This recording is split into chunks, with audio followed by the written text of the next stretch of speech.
A no commentary version of this video can be found in the pinned comment in the comment section below.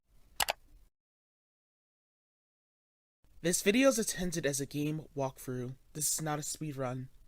All strategies in this video were made for consistency and success rate. Please watch the video to the end before trying any of these strategies for yourself.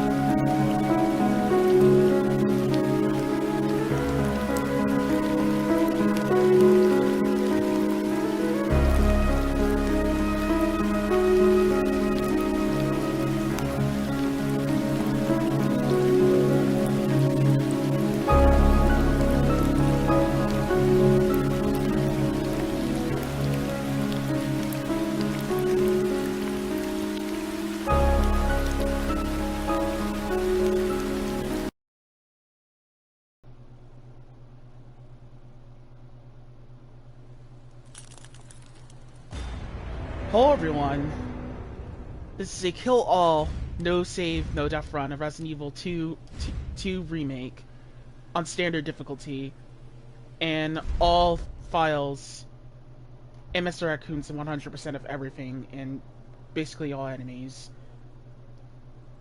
are gone in this playthrough. And this is Leon's first scenario, a scenario.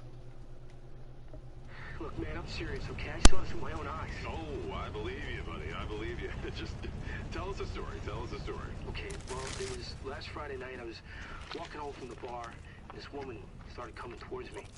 She was staggering, you know, so I figured she was drunk. Whoa, whoa, whoa. Okay, tell us, be honest now. How many drinks did you have? No, man, I barely had a buzz on. Oh, come on. Look, just listen, all right? She got closer, and I got a good look at her. You had to see her eyes, her nose, her whole face. It looked like it was rotting. Yeah. She looked like a corpse. Like a walking corpse, man. Sounds like my wife. I've never seen anything like it. I haven't been able to sleep since that night. All right, calm down, buddy. Calm down. Just... If you freeze up around these things, they'll sink their teeth in you. I should attack somebody. Oh, come on. Just getting good.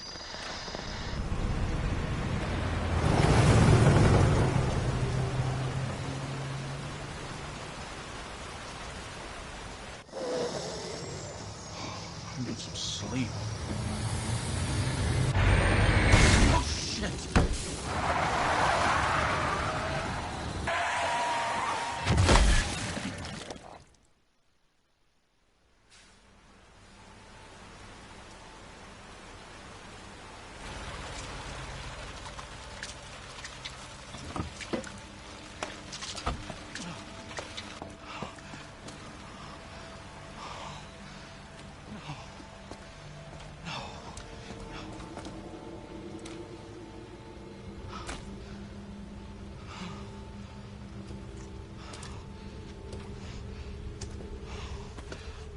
What do I do? What am I gonna do?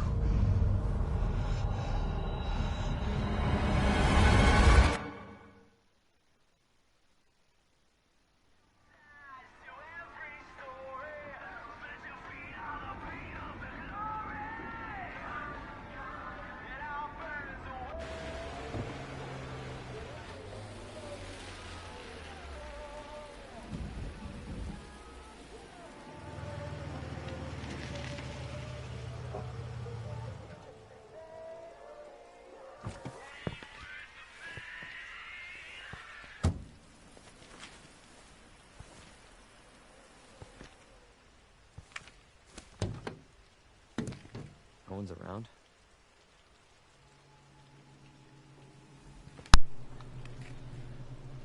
That's weird.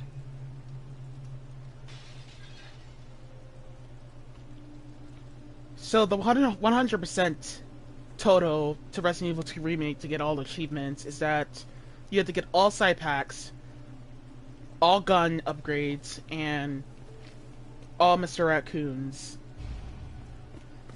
In order to unlock the Infinite Locker Launcher, you have to get an S rank.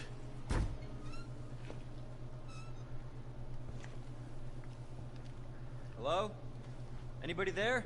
There's two achievements I don't really get in this playthrough. Specifically, some of them has to do with killing.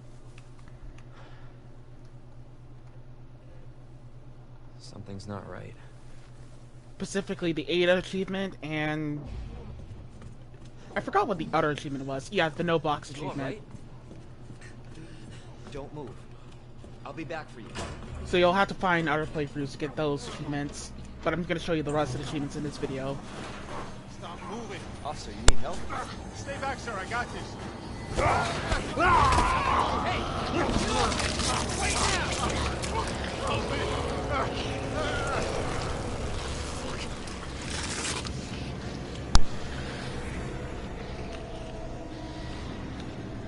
Freeze! I'll shoot! So this zombie's easy to get around as he's getting up. Don't even worry about him, but we just gotta wait for him to pass around us on the way back. But once he hits that wall, we can just go for it basically. But or if he does get in the way, just shoot him in his leg and just run for it. But I'm not gonna kill him because the reason why if we do decide to try to kill him is that if you decide to kill him, then you're not gonna be able to kill him because he does not die on standard or hardcore. Don't shoot! Get down! Because I don't really count that as a thing because he doesn't die on hardcore or standard. Only on consistent. Cue cutscenes. You alright? Yeah, I think so. Thanks. You can thank me later, when we're safe. Holy shit.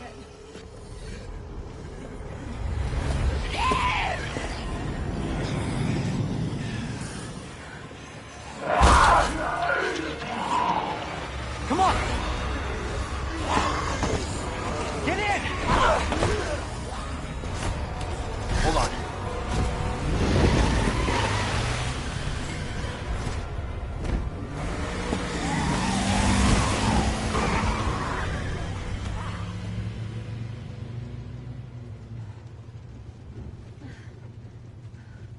What the hell is going on? I don't know. Hopefully they'll have some answers at the police station. Wait, you're a cop? Yeah, Leon Kennedy. You are? Claire. Claire Redfield. Live around here? No. I'm looking for my brother. He's a cop too. Well, it's a good thing we found each other. I don't know what to expect anymore. Either way, you're not gonna have the rest for the remaining ammo for the last two zombies. But anyhow, that's up to your discretion. But however, Resident Evil 2 Kill All Run, how does it work? All I'm gonna say is that 100% dual. All I'm gonna say is that it's not 100% doably possible to complete a 100% Kill All Run of Resident Evil 2 Remake. But however, there are some ways I improvise this to make this possible because it's not really possible, specifically because of the zombies on the streets. There's some parts of the RPD you can't get out just to go kill the other enemies. So the way I count this and to make this work and make this as a fun run in a compelling way is that the enemies that are inside the RPD, I only kill them. I only kill the enemies inside the RPD and the lab and also everywhere. So the enemies that are not in the lab, they do not. So the enemies that are not in the RPD, they do not count. But the enemies that are outside of the RPD, that's what counts. There's pretty much during the first streets, you know, here, you don't really have enough ammo to kill the enemies here, so forget about it. It's not even worth it. Attention all citizens. Due to the citywide outbreak, you are advised to take shelter at the Raccoon City Police Station. Free food and medical supplies will be provided to everyone in need. God, this is so unreal. Police station's not much farther. They'll know something. Yeah, but what if we're the only ones? What if there's no survivors? No, there's survivors. It's a big city. There has to be.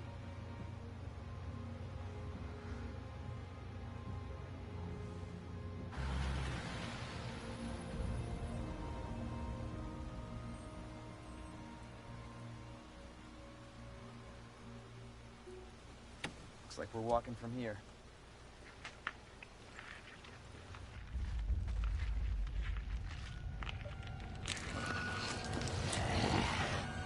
More like running. Yeah, good call. Leon, you gotta back up.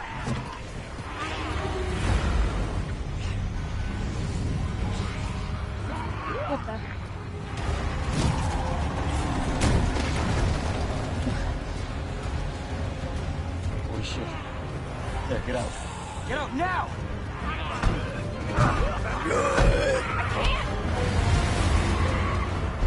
Hold on!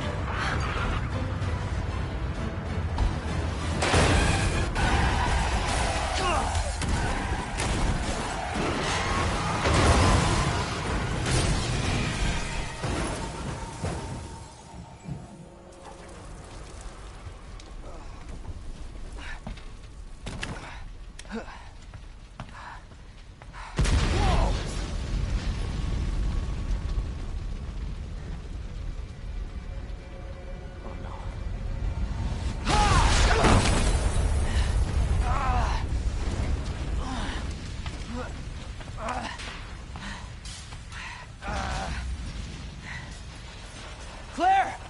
Claire, are you okay? Yeah, I'm alright. How about you? Can't stay here, it's not safe. Go on ahead. I'll meet you at the station. I'll be there. This is out of control. So on the streets of the Raccoon City, what we're gonna do here is gonna start dodging some zombies on the streets. So just run straight. Don't get close to anything. Just go. Just go. It's everybody. They've all turned. So there's no point of waiting for that female zombie to die. She dies anyway. So, There it is. The station. you can see how many bullets we have. We only have 10 bullets. It's not going to be enough after the gas station, of course, to kill all these enemies. There's more than 10. So you can see me... Oh, also, we could just actually move this way, or to avoid this guy. You can see me moving up and down the stairs by aiming. I aim a lot as I'm moving up and down the stairs a lot, by the way. By aiming and by moving upstairs like that, just doing that aiming position, you get like 2 seconds of gaining from the steps and 1 second time loss. This is not a speed run. I should put a warning here that, even though I'm gonna put a warning before the video begins anyway, before you actually continue on watching, but however, this is not a speed run, so anything I do in this video, if it looks like I'm just doing silly things to just save time, it's just there just to show you how to get achievements. It's just forced out of habit anyway. It's like if I could do it, I'll just do it anyway, basically. If I was trying to complete the game fast, I would have basically just, you know, I would be simply going fast, and you would have just noticed it by now, by me skipping cutscenes. But because this is a walkthrough, of course, I'm not, you know, doing that. Anywho, so Resident Evil 2 Kill All Run. Who is the best character to play as in the Resident Evil 2 Kill All Run?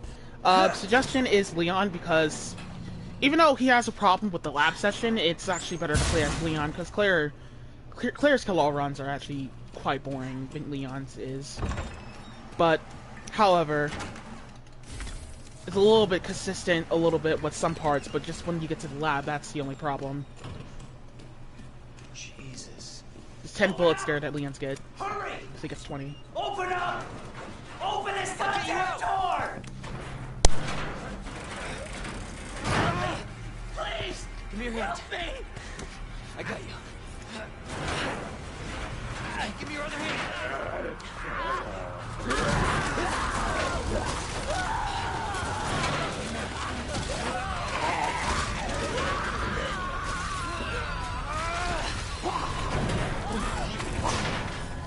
Jesus Christ.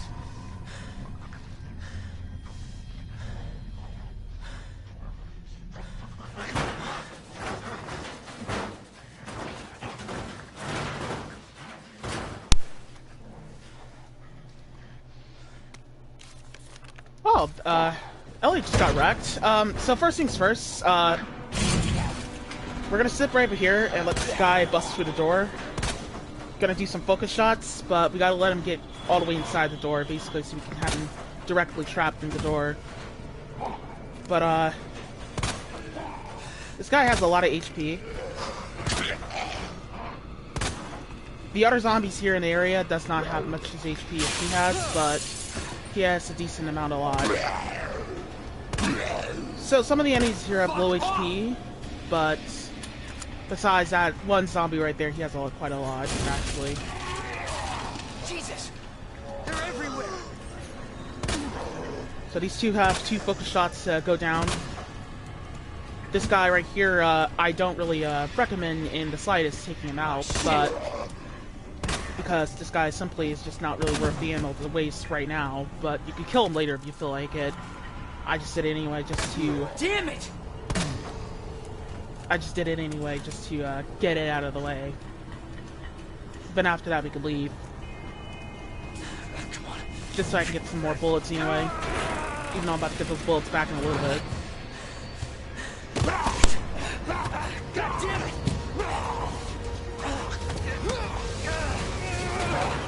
Watch out!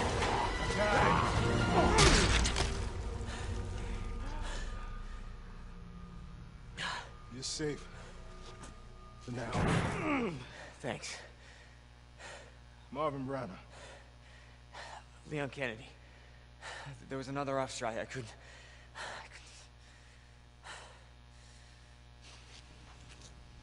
Here. I'm sure you did what you could, Leon.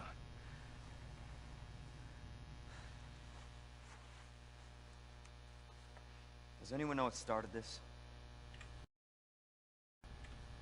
But honestly, all you need to know is that this place will eat you alive if you aren't careful. Yeah, well, I was supposed to start last week, and I got a call to stay away. I wish I'd come here sooner. You're here now, Leon. That's all that matters. Okay, Lieutenant? I'm ready. Hopefully you'll be able to find a way out of this station. That officer you met earlier, Elliot. He thought this secret passageway might do the trick. This is good news. We can get you to a hospital. No, I am not the priority here. Lieutenant, I'm not just gonna leave you here. I'm giving you an order, rookie. You save yourself first. I'd come with you, but I'd just slow you down. Now, you'll need this. I can't take him. Stop. And don't make my mistake. If you see one of those things, uniform or not, you do not hesitate. You take it out, or you run. Got it? Yes, sir.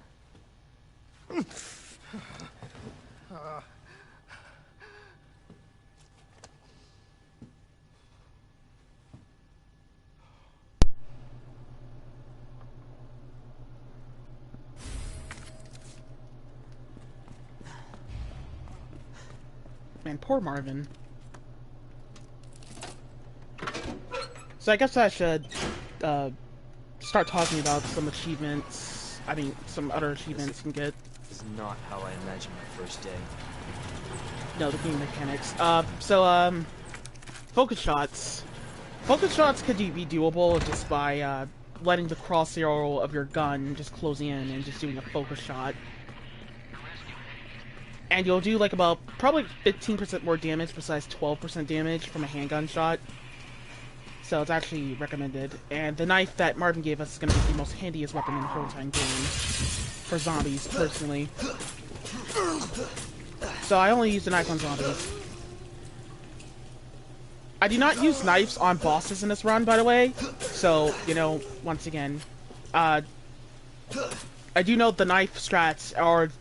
If you use a knife on a boss on 20 FPS of the PC versions, you can cause your frame rate to decrease the difficulty of taking out the bosses, basically by just like, you know, staggering the slashes very easily. It's a complicated thing, but however, I don't take the bosses out in this run with a knife. I might do some cheesing here and there time to time if there's no recovery, but I don't use the knife on the bosses like that, just to kill the boss simply like that. I only use it on zombies. That's it. Because zombies are easy to knife sometimes.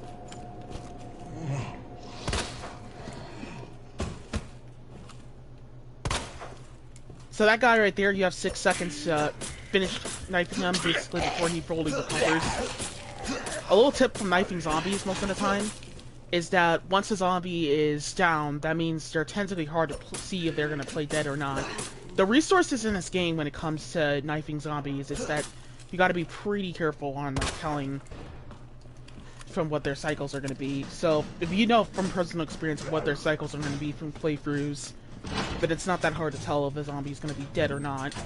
Sometimes, depending on how many times you knife them. But for that guy, he normally has 5 cycles. So I kill zombies that come through the window.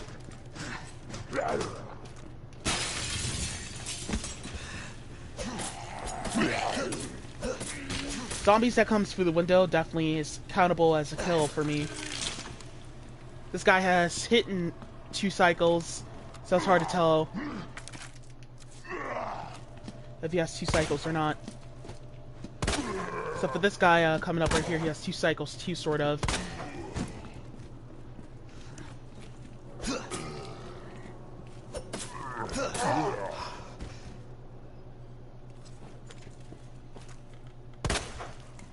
From his AI most of the time.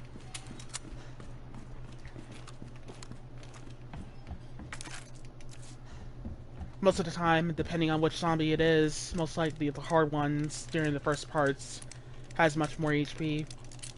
But it's hard to tell sometimes, but overall, when it comes to knifing zombies, the trick I do is that when they're not moving no more, I wait for like 6 seconds or so, and then I decide to just knife them again, just to check if they're dead completely. What in the... Also, in case I didn't mention, there was a memo that we normally pick up before we jump out the window. This is another David memo that you can pick up here.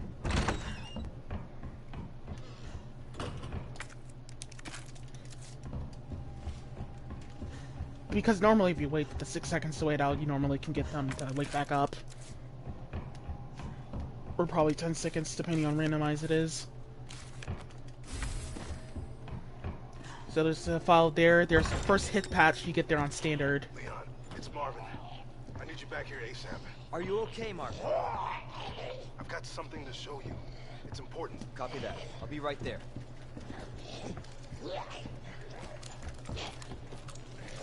That is the first file that, I mean, not first file. That is the first alternate cutscene that you normally trigger for Leon or Claire. Pretty sure Claire can activate that cutscene. There's a file here. If we're fast enough, we can be able to beat the female zombie outside the door to the punch.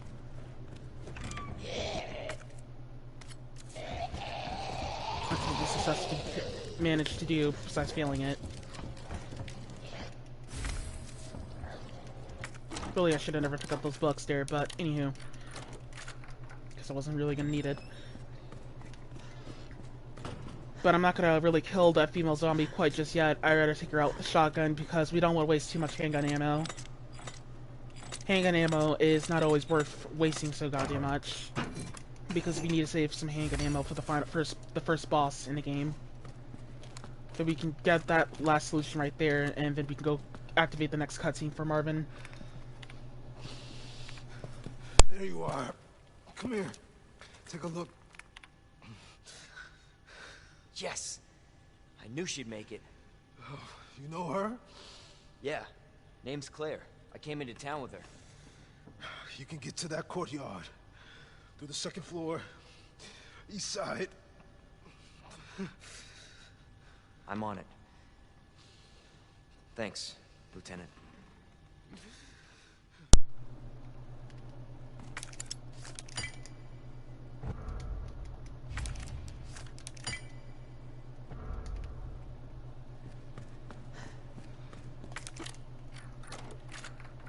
Then after that, we can jump through here and just equip the original knife and go on ahead and take out the zombie here, but he takes like 2 slashes to take out or so. Somehow I missed that 2nd slash. Not sure if that was an iframe, but anywho. We down him. Then we're going to finish slashing him.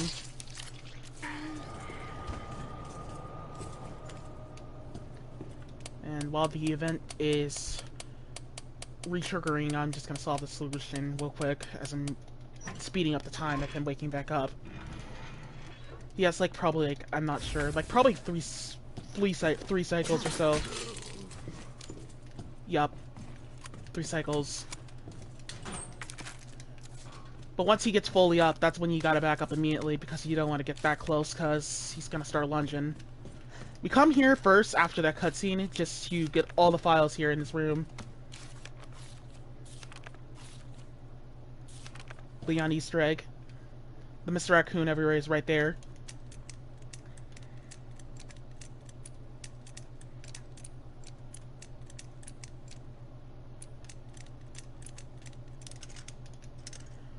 NED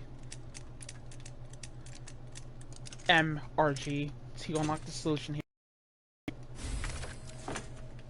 So that first Mr. Raccoon is right there. You can just go in and shoot him. I'm not going to reload the extended mag quite just yet, because if I reload the extended mag just right now, then I'm going to have a little bit of a big problem for later on. Because we actually don't really need that many. You don't actually... We're actually going to have like a lot of ammo coming out with us before then, but because we're going to be picking up a lot of ammo, we're just going to go ahead and drop some handgun bullets to the box. Just keep like 31 bullets with you. But if I reload the extended mag, then I will not replenish myself with getting more bullets. If I wait for it to be 0, then I'll get more bullets after that. So once it's at 0, I'll get more bullets by just reloading the extended mag right off the bat. So the solution to this safe here is ps4. In order to get that solution, maybe we can grab the upgrade for the handgun, which makes our handgun a little bit stronger and helps us do better focus shots. And this file right there, below that in the same menu. Then we'll go grab the key card. This RPD used to be a museum for unknown reasons. But anywho, we actually don't need a key no more, so we can just go ahead and delete it. Then we can activate the cutscene glare.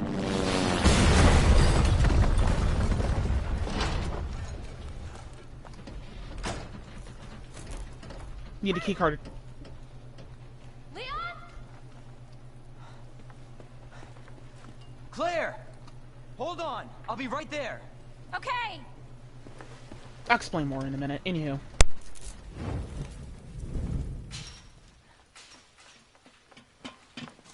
Claire! It's so nice to see you. How you doing? That helicopter just came out of Yeah. nowhere. I'm in one piece. I'm guessing you don't have a key in one of those fancy pockets? Unfortunately, no. But how are you doing? You know, just surviving. That's good. Yeah. Any luck with your brother? No, not yet. Claire, don't lose hope. I'm sure we're gonna find him.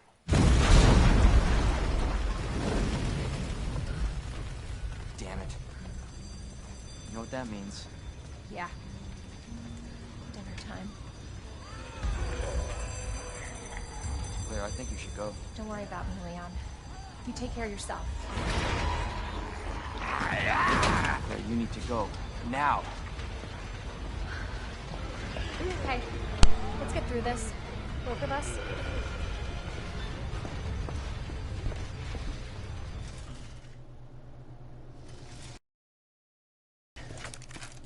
We've got a situation here. I'm surrounded by zombies. Marvin, do you copy? Marvin! Damn it. So after the cutscene here, we'll just unlock this door here. But we're gonna check for the zombie real quick. Get out the door right there. So hits done bases on towards zombies when it comes to using the knife is kind of actually a little bit difficult sometimes, because depending on sometimes of a random moment, they might get up as you're knifing them, depending how fast you are on knifing them. Also, somehow that zombie comes back alive randomly out of nowhere, but he only has like low HP, so it takes like a slash and that's it for him. Then coming over here, we're just gonna take out this zombie. He's just gonna start moving once we come in the room, so We gotta be ready to aim the second we open the door of that door right there to get in the room. Then after that, I think I was supposed to mention something else right here, but, well, so while the zombie right here is about to bust for the window, we're just gonna go ahead and grab that bead here and go ahead and put it in to the conductor right here. While he's like basically coming in, we're just gonna grab the knives and stuff.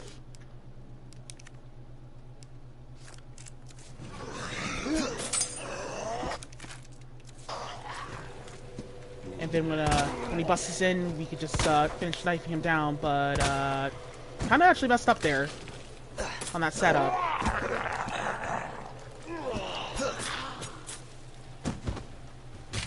Also, this is played on 30 FPS, so these strategies are doable yourself. So any excuses saying that this is not possible, this is 100% possible, so don't really use excuses sort of on towards this, because this is definitely possible on 30 FPS. You're literally watching this being played on 30 FPS, judging by the shitty audio, the shitty quality. But yeah, this strat, almost all of these strats are literally doable. Actually, literally all of them, actually, because I'm not using them on bosses, really. But since we lost that one knife, we gotta be careful, because we don't want to lose the second knife. We need this knife as a defense item for the next knife that we'll get later on. So you gotta be pretty careful on the knife and the zombies here, because we knife them, because we want to knife them in a good position, which is their chest. Son of a bitch. Just straight up not their, just straight up not the side where, just straight up not the side where we're not, like, knifing their arms and stuff on taking out the zombies here. Of course, this asshole's gonna, you know, do the annoying thing, of course, again, and try to, decide to be a jerk and decide to, have his arm raised out, because when he does, because when zombies actually decide to do that, that, means that... Jesus. That means most of the time they'll just basically be jerks and hide their collision box. They don't take damage when they're being knifed in their arms, so gotta be pretty aware about that. Now we gotta make sure some of these guys are definitely dead, because later on they're gonna be close to the door. So this female zombie, we're just gonna shoot her out quickly. And just try not to get grabbed.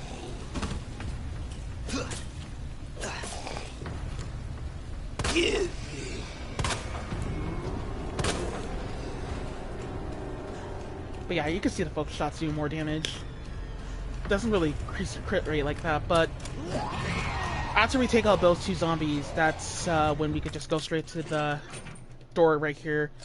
Depending if that female zombie is going to kind of get in the way or not, because nobody's around her, that means we could just basically not kill her right now. We can kill her later on when we come back through later. We just gotta be in the right position. Man, I probably should have just, you know, probably in order to save ammo, I could have just, like, let that zombie be alive and just grab the shotgun and decapitate him. Because it would have been that easy. But anywho, whatever. So we'll use the keycard here. By using the keycard and go into the I got a shotgun room, we'll get the shotgun shells. If we type in 9 in the solution here, we will get more handgun bullets. 109. And now that we got the shotgun, we are most powerful as fuck right now. Now we can take out zombies consistently without having to deal with more difficulty. Well, sort of little difficulty.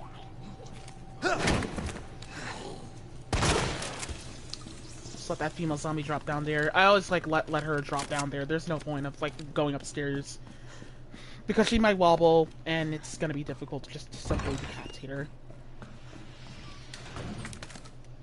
She might be facing the other way, but there might be a chance she might randomly decide to grab in a randomized position, depending on time. But anywho,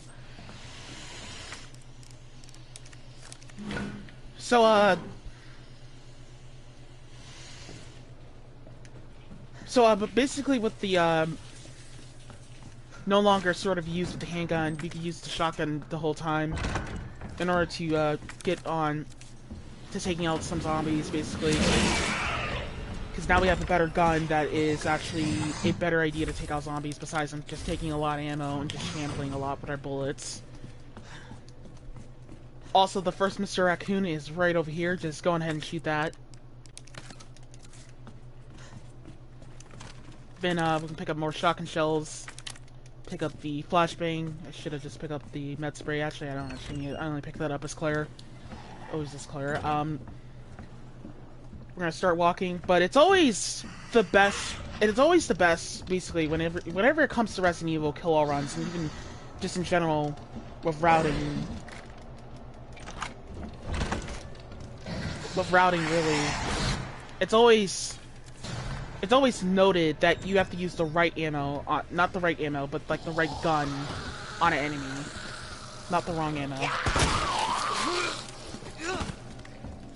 If you're using the wrong ammo, then you're doing something wrong.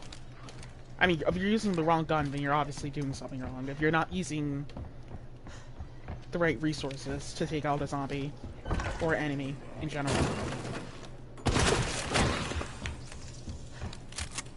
Just always know what gun is best to use on an enemy, besides just using just other guns just to save ammo most of the time. That's just straight up all. Regardless of, there's some sessions where you can just use the shotgun or not. You have to know what is the right time, right passage to use it. Or right excuse, rather. Anywho, so, right here, for this look here, he's pretty easy to dodge around. He's not even gonna bother us, just basically run straight for the door after... Well, just run straight for the door after taking that turn right there in order to dodge that liquor. That liquor dodge is 100% consistent. It's just that when you're, like, moving in a position where, like... If you're going sort of, I think it's hollow towards the wall, sort of, and narrow a little bit. But you're not really wasting any time dodging that liquor right there. That's the only dodge, really, I only do on liquors anyway, but it's one of the only consistent best dodges that is easy to do in 80%, and regardless if it's not 80% or not. This is not a speedrun, again. But anywho. So once we get out of that room there, after we got that puzzle solution, we'll just go on ahead and go all the way back downstairs and check up on Marvin. Still alive. Hopefully you decapitate all the zombies in that room there, because we gotta get rid of them immediately before later. With Leon, though, in general, it's a little bit easier to get around some enemies. With just using the shotgun excuse. Kill-all runs in this game is really different than other Resident Evils. Normally, you're not supposed to use the shotgun until the next run part.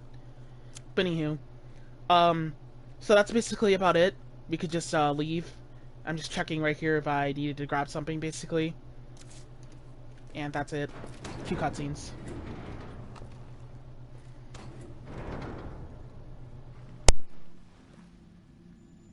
So it goes underground. Huh. That's it. That's our way out. Lieutenant Branna! Marvin! It's time to go. Hey, Marvin. We need to get you to a hospital right now. No, save yourself. Come on, I've got you. Go! Look, we can still make it out of here together. Just come... It's too late. I tried, Leon. But I couldn't stop it. We can't let this thing spread. It's on you now. Just go.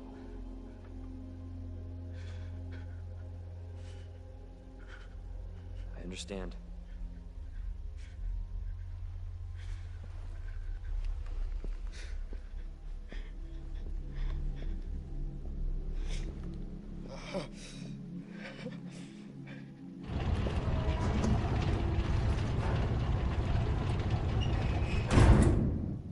I won't let you down, Marvin.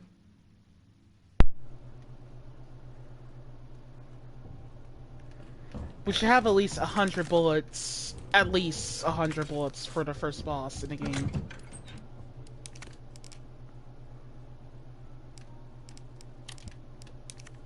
So, I do mix up a little bit of more handgun bullets that I'm normally not opposed to.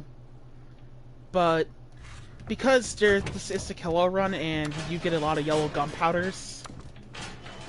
I mean, we don't get a lot of yellow gunpowders on Leon's scenario. We don't really get a lot of yellow gunpowders because we don't have that happening like that much. There's actually no reason to worry about mixing up shotgun shells, going on full shotgun shells most of the time. Handgun bullets is what you want to go on to sometimes.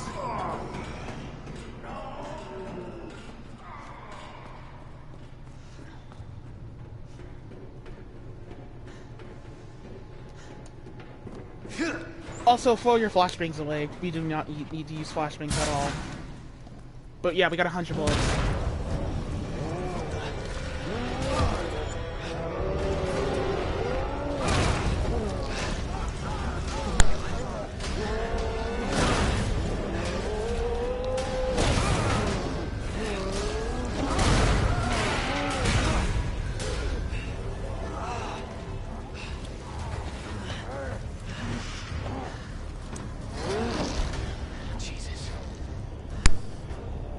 Starting off, we're gonna strafe a little bit during the process of this.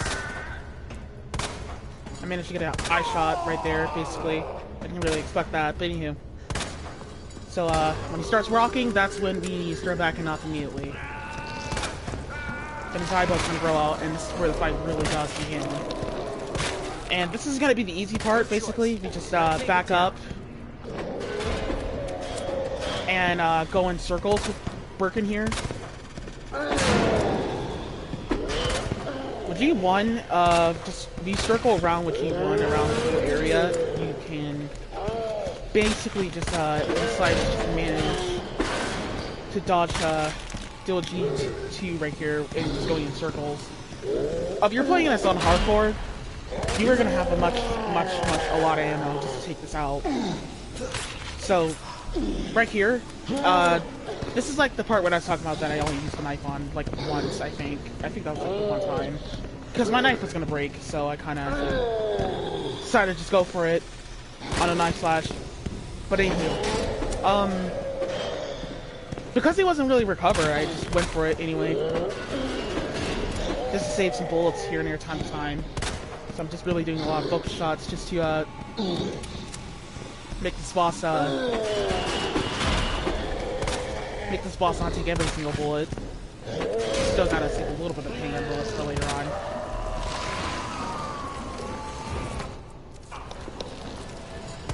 Yeah, you can see right there, I just didn't run through it. But it only depends on the animation when I just decide to take out an enemy, start not knifing the boss.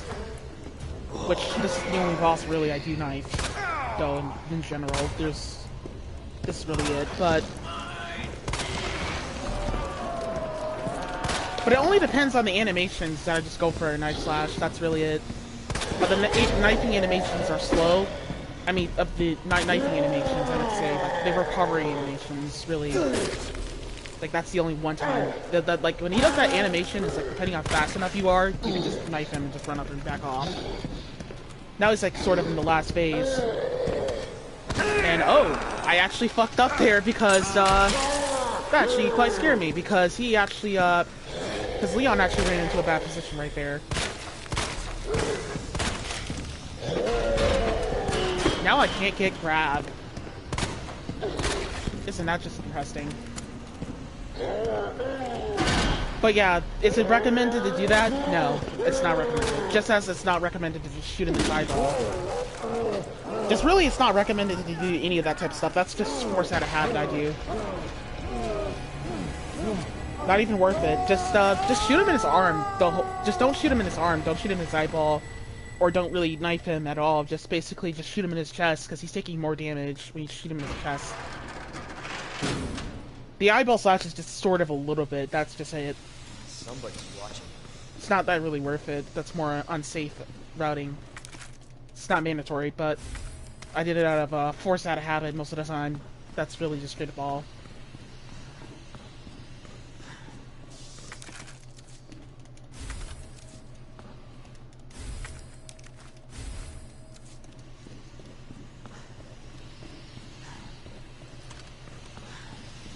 Plus, my only one chance of avoid getting grabbed.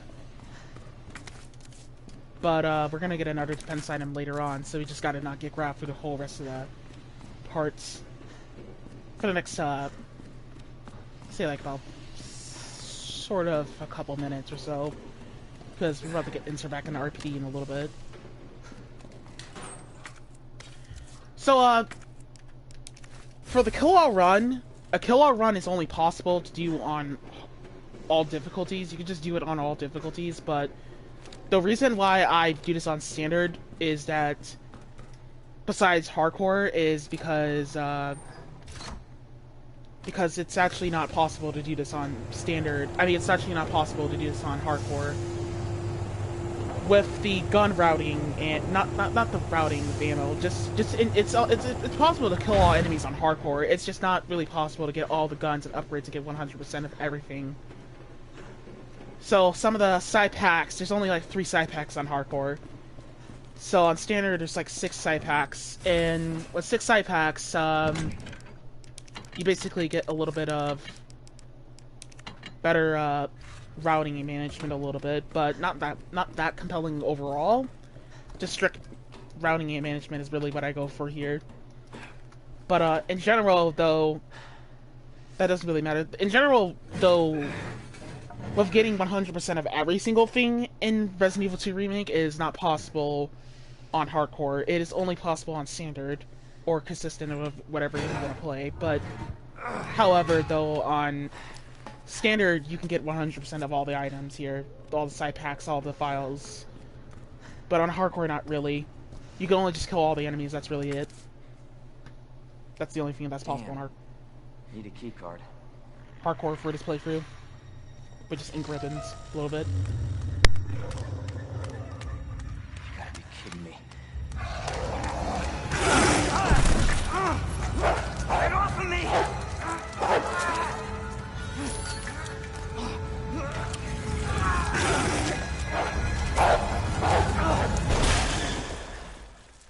Hey, Who is that? stay sharp.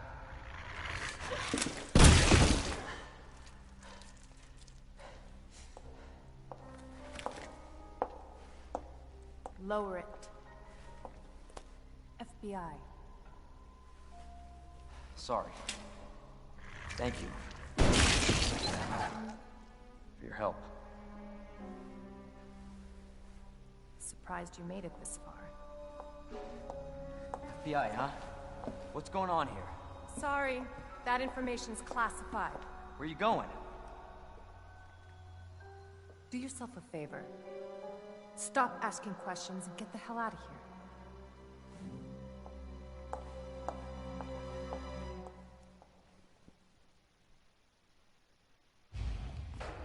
Hey!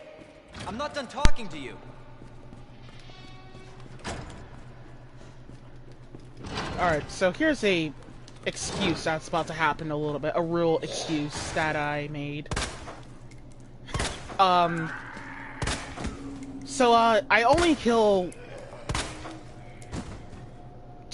I only kill these enemies once. Not when they respawn. So, for right here,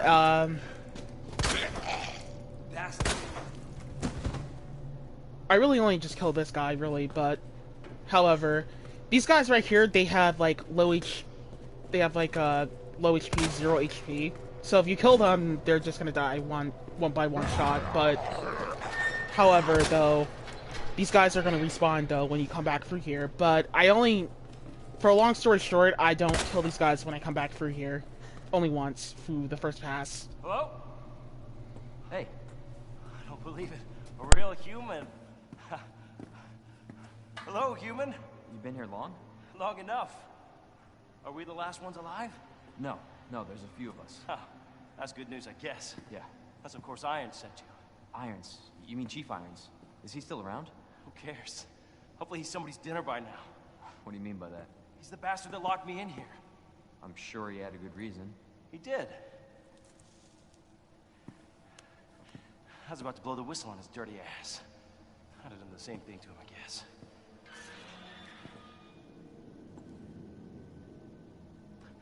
Hey, I'll make you a deal. Unlock this cell and I'll give you this. There's no other way out of that parking garage. Believe me. Sorry, I can't do that. I have to talk to the chief first. Look, we're both prisoners in this station. Be nice and help each other out. Shit. It's coming. What? What's coming? Come on. Come on, don't be an asshole. Okay, you need this. Just get me the fuck out of here.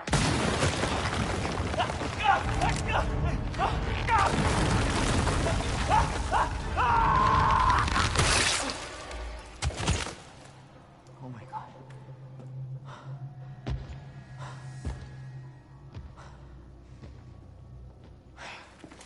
Who is that? It's just me. So you can put that thing away. I don't even know what happened. It just happened so quick. I told you to get out of here. You wouldn't want to end up like Ben, would you? You knew him? He was an informant. Had information of use to my investigation. So what he said was true? Hey, you can't keep walking away from me. I don't even know your name. I'm Leon Kennedy.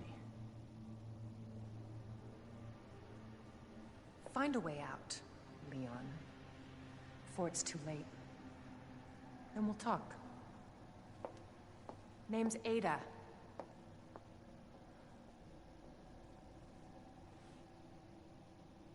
Well, I guess the deal's on.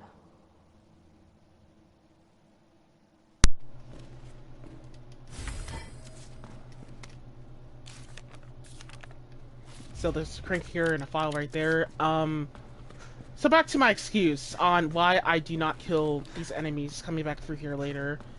Is that, yeah, they do respawn, but it makes it waste of ammo, but however, though, the main reason why I don't kill them is because, shout out to the madman that actually manages to kill all these guys, but because of Mr. X, this session is such a pain in the ass, and really atrocious black roach pain in the ass. That's how bad the session is. It's actually really too annoying to do, basically. And there's a lot of moments during the session where I will have to be forced to waste a lot of flashbangs. And more flashbangs being wasted is more problems for Final Tyrant. These dogs take like 3 focus shots right here.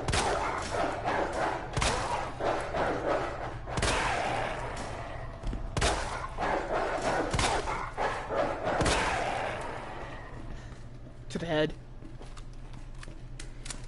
But yeah, it is excuse, but a real excuse this time on how killing those enemies are not going to be my economy, but really it's actually it's really too difficult to kill all those enemies while Mr. X is in the area. Because once he shows up, it's going to be very, very, very millions and millions of ringing around the rosy, and I just got tired of resetting. So do as you must by comparing this run, just sort of a half kill all run, but whatever. This is done for fun. Kill all, but some enemies, not really. Some excuses, not really. If it's not compelling, whatever. I don't really care. It's actually your disguised choice if you want to do it yourself. But if you are gonna do it, you gotta do it fast, because Mr. X is really fast when he knows you're shooting enemies. So, right here, we're gonna take out that dog with the handgun. Just be fast about it. Not really need to do focus shots. So coming out here, we're just going to, take out that dog right there. Somehow he survived that shot. Coming over here, this dog's popping up. We're just gonna wax him and go into this room right here and decapitate this guy. Pick up this file. Splash being right over here, basically.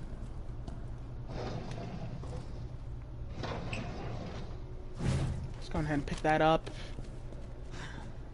Or not, I guess. Anywho. For this guy, he's a little difficult to decapitate. There is a sort of a good 100% setup that he has to be positioning in order to decapitate this guy, but you have to get a little lucky on that position. Because he just jumps up a lot.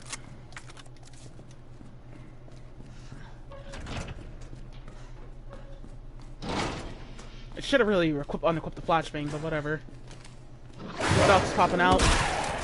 We're just gonna make him fly in the sky. That dog believes he can fly. Coming up over here, we're just going to just straight up go all the way upstairs into this door right here. Should have unequipped that flashbang right there, because if I would have gotten grab, that would have been a very, very, very big problem. But coming up here, there will be some shotgun shells we can pick up.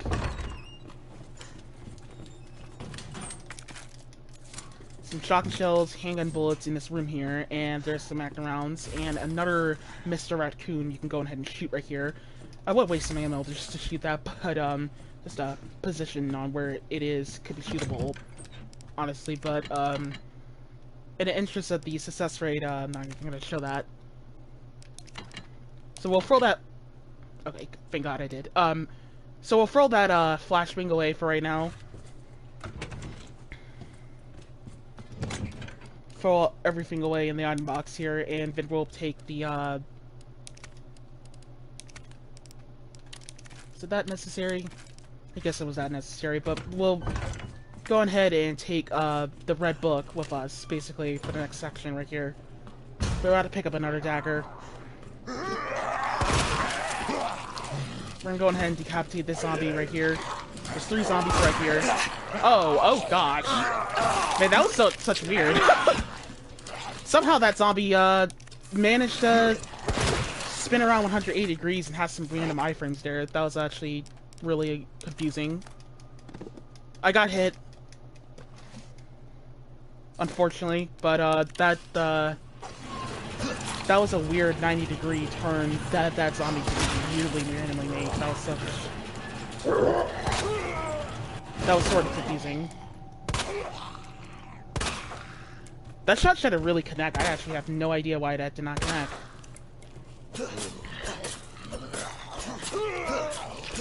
But anywho, we'll go on ahead and kill the zombie right here that's eating Elliot's ass as the shutter's coming through, and then we'll go on ahead and take out the Elliot, basically.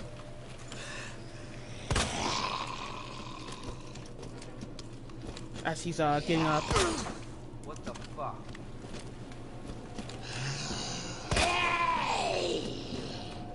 Then coming out here, this female zombie, we'll go ahead and take her out of the way, basically. Use the knife or the shotgun on her. I opted to use the knife and waste my stagger ability, even though I just got hit. Even though I literally just got hit, basically.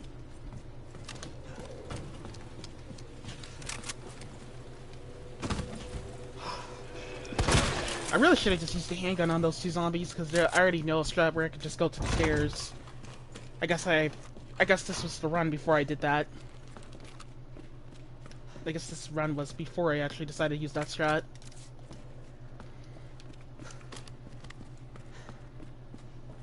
It's normally my backup strat med spray, but anywho. Once we get back into the RPD, we're gonna go all the way upstairs. Not gonna go near Marvin. Then we're going to go all the way back up here. Yeah, Leon gets a free route here to he gets a little bit of a free route to actually explore around the RPD as we speak it. So unlike Claire, he actually gets a better free route to actually get things over with. So I'm just gonna unlock that door for later, basically, to get that out of get some stuff like that in my inventory. Don't need to pick up those items up in there right about now. Then we're going all the way back over here. Just had to get like 1% of something done. And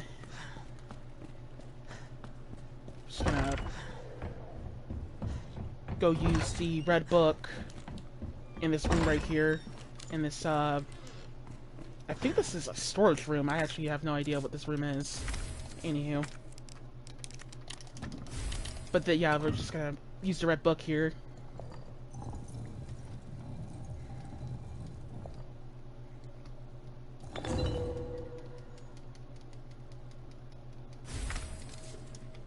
It's interesting how this used to be how the RPD used to be a museum. But, I wish, for a better lore that the RPD used to be a castle.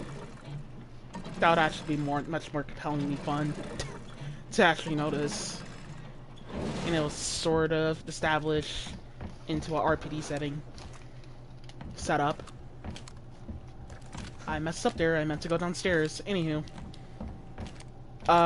Actually, I'm not even supposed to be going downstairs, actually quite about yet at all, until RPD 3, but we're gonna go out ahead anyway and pick up the yellow gunpowder here, just to get this out of the way. Then, the zombie's gonna bust through the window. Kapowie. And he's dead. And after he dies, we're just going to, go all the way upstairs again. And go get the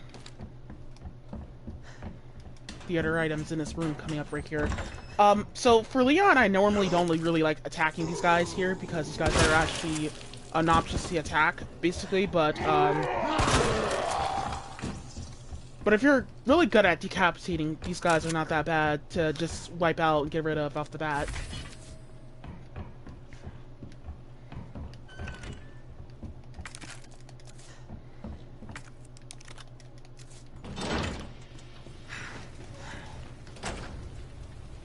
So we'll pick up the handgun bullets and that flashbang. We need to keep that flashbang in our inventory for later. I also should mention that I did not, even though I didn't do a no box run of this, with all the side packs you can pick up in this run, you actually do have a better chance of doing a side pack, getting a no box run done with this. But really, because I didn't get 2 achievements, I really recommend just going to watch another playthrough to get a no box. So, somehow these guys did not get decapitated. I got lucky that female zombie went turbo. She always go turbo, but, that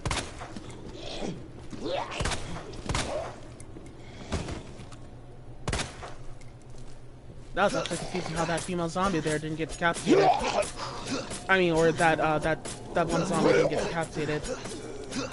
So I had to back on up and go on ahead and use I had to go on ahead and finish him off with a handgun. That's like the best option to do at some point.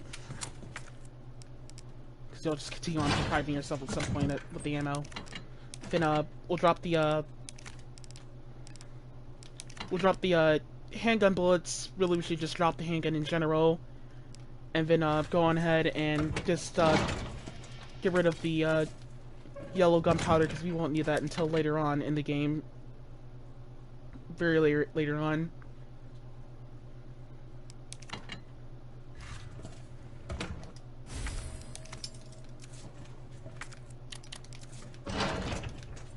But I guess I kept it to get another get a blue gunpowder, even though I didn't mix up the other gunpowder to get shotgun shells.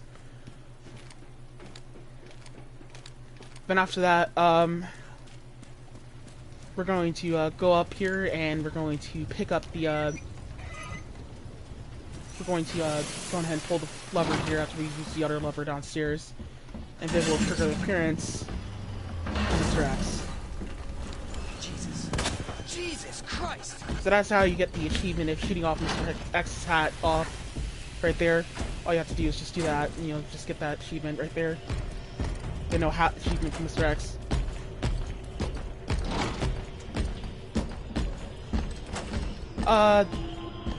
The reason why I lure Mr. X out the door there is just to ring around the Rosie and around a line in order to get around Mr. X that possibly easily like that. Best to just lure him around the bigger line and stuff, but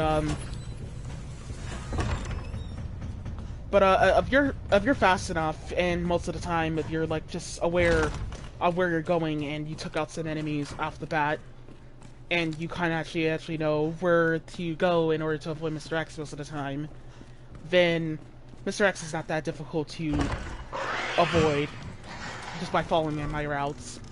By following my routes, you just straight up avoid Mr. X. You just straight up avoid Mr. X off the bat.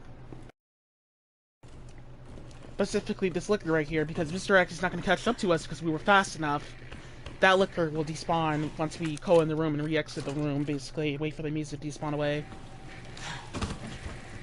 And while the zombie's getting up, deliver him a shotgun shell into his mouth, which will access his brain to blow up. Pick up the fuse here, and then we're just going to, just straight up leave. But, what I did right there, I kinda actually don't really recommend it in the slightest, basically. It's shooting Mr. X in his head, basically. I did that right there just to get him to hurry up and fastly hurry up so I could just have him stop wasting my time right there and just get past him. But if you shoot Mr. X or if you shoot an enemy, then Mr. X starts to run very fast. So the second he starts moving faster, you really don't want to fuck with him at that point. Now you really don't want to fuck with him at that point because he's now more pissed off that you started shooting him in his face. Or start shooting enemies. Stop shooting my friends!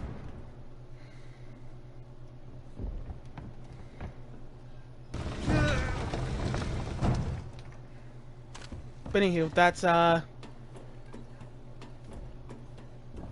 it for that part right there. But once we get to the library, we just gotta make sure Mr. X is not ganging up on us so deeply. When he's not ganging up on us so deeply, we can just basically run straight to the library and just go on to put that solution in and just push the stressors in. And coming up here, we're gonna decapitate these zombies. Just let them fall for it. Don't get too close. Just, I mean, you do have to get them close to just line up the shot. But basically, they just fall for the shot as long as they're close. When the music of Mr. X pops on, that means he's fully aggro on towards you. When it's on, he's fully aggro. If it's not on, he's not aggro. He knows where you're at that point.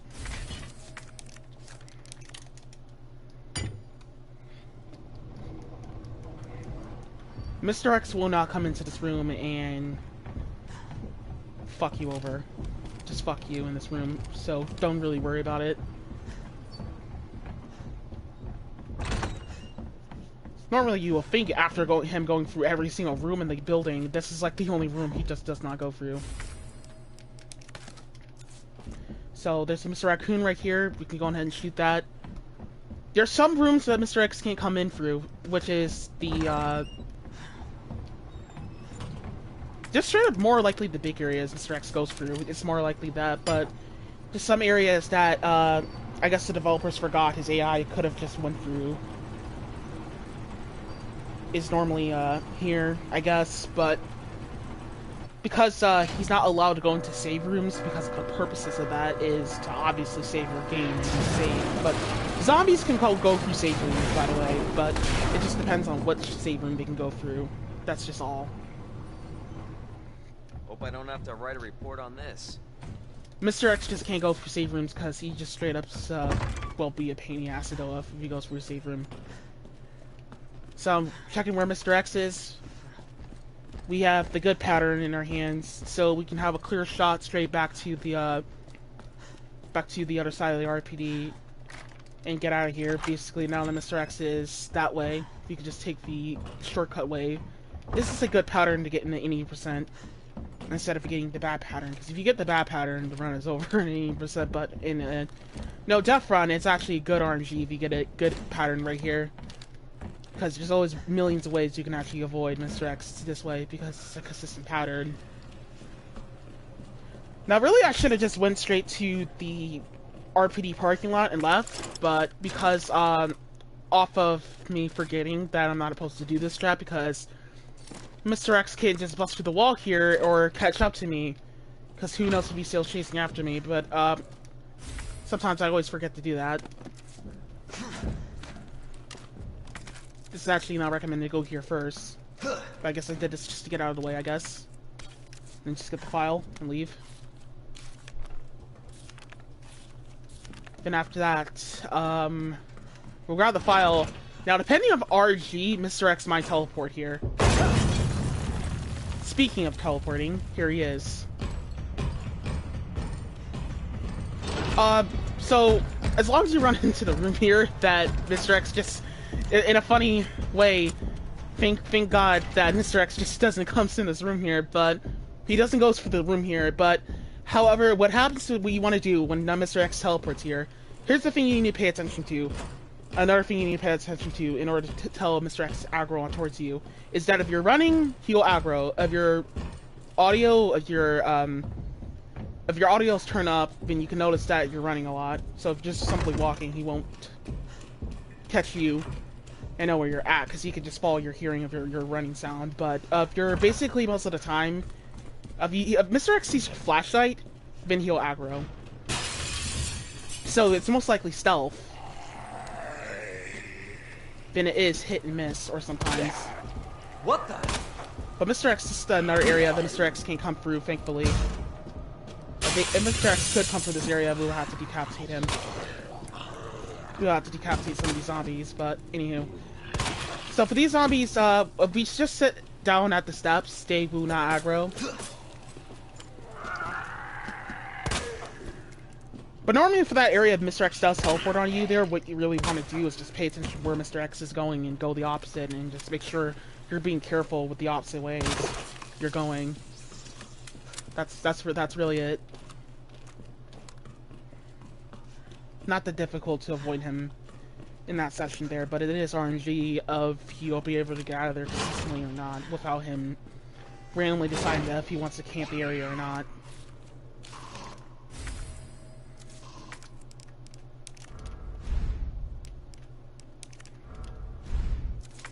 Just went ahead and get rid of that box right there, just to free up inventory space. And get rid of the handgun bullets as well also. But anywho, just gonna wait for these zombies to bust down the door here. Coming over here, by just waiting for them to bust down the door, we just line them up for a headshot. Give them a simple decapitate. And there's some files in this room here. Just go ahead and pull while they're blowing their heads off. Should have just checked in the other position where that zombie is at the bowling alley section. No, this is not a bowling alley session. This is a gun range. My bad. Oops. But I actually always thought this was a gun bowling alley session. But this is actually a gun range. But I just never have seen the lights turn on in a session. Not sure of it. But anywho.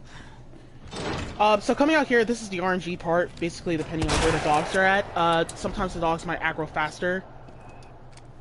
But sometimes you wait right here.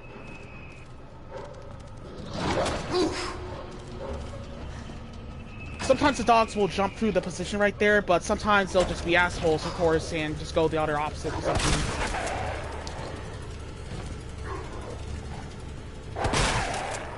Like jackasses, of course, but that's a bad RNG setup, of course. What was actually supposed to happen is the dogs were supposed to be on the east side, of course, but because they would normally jump the other way, but of course, sometimes that does not always set up and works. So forget me explaining that strat. Just sit by the door right there and wait for the dogs and just line them up like last time. If you've seen the other runs, you would know I would just sit by the door and just shoot them as they're popping up nearby and just being careful on not getting too close. So that was a mission fail strat. Never mind. Forget that. My bad. Oops.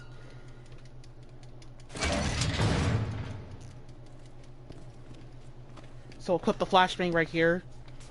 Huh?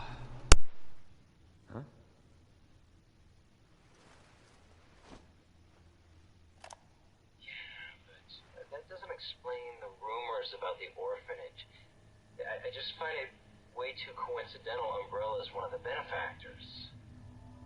You told me this interview was about the new scholarship umbrella setup. Come on, Annette. Nobody cares about that. They want to know about the G virus. Where did you hear about this? And that big fucking sinkhole in the city, which, by the way, rumor has it goes straight to your underground lab. Now, are you going to talk to me, or are you going to... This interview's over. Bitch.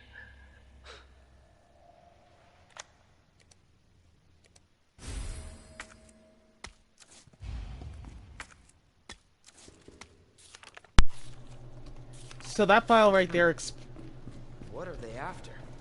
shines light on Mr. X's appearance and why he exists here. So you can go ahead if you want, decapitate 2 or 3 if you want before Mr. X shows up, because if you get close, Mr. X teleports there or teleports here, but overall, just do as I do, wait for that zombie to get close to that locker, and then just basically go through to Mr. X here. So we gotta narrowly get lucky on this dodge here, basically, because it's just a sort of luck and miss bait dodge, but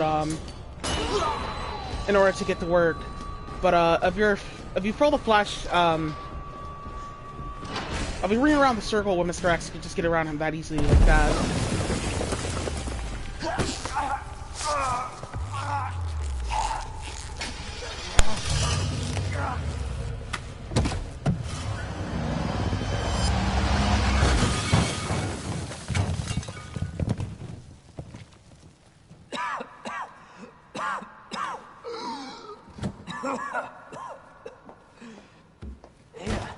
This is getting old. Saving your ass, that's twice. I didn't realize you were keeping score. Look, this isn't a game. Nothing dies down here. I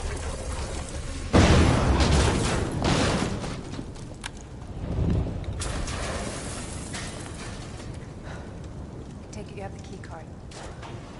Yeah, and this. I was hoping you could explain what's on it. Maybe. After I hear it. Let's get out of here.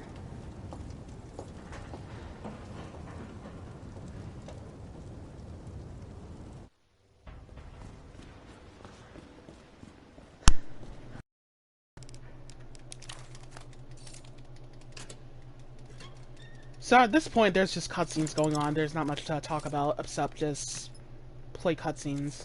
So I'm just gonna go quiet for a while.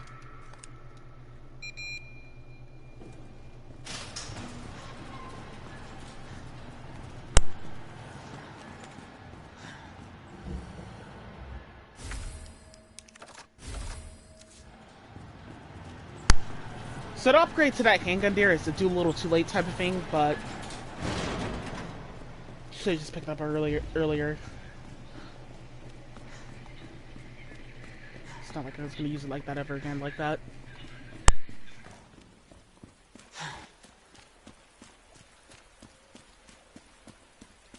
Is that the intel you needed?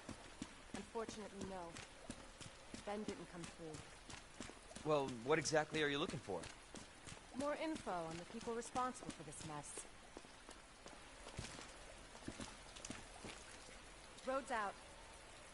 Going to that gun shop looks like the only way.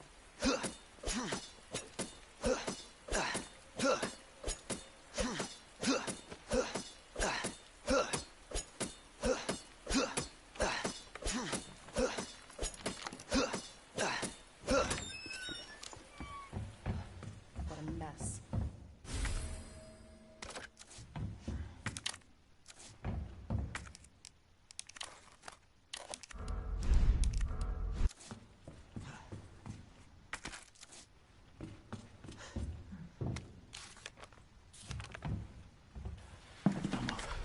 I'm not gonna hurt you. I said, don't move. I'm just passing through. I'm gonna ask you to lower that weapon. I tell you what, you gotta turn around and go right back out the way you came in. I think your daughter needs help, sir. Tell me how to deal with my daughter. Drop it. No! Wait! Step aside. We need to terminate her before she turns. Terminate. It's my fucking daughter.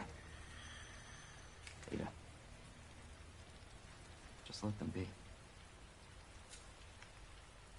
Emma? Sweetheart, I told you to stay put. Daddy? Daddy's here. Okay? Those fucking things outside. What they did to us.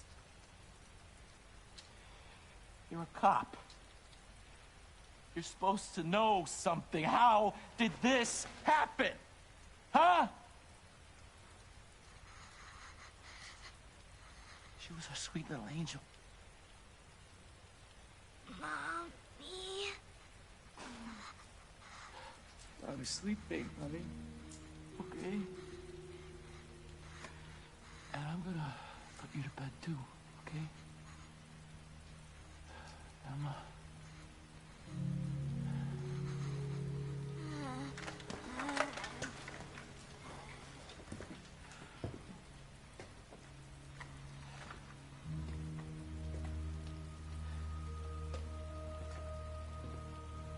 Just go.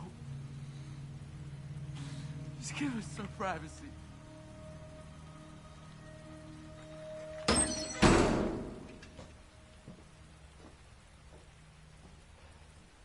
You know, it's one thing to keep the truth from me, but why him?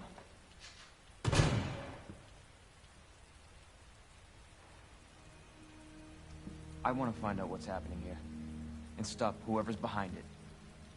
Helping people like them? That's why I joined the force.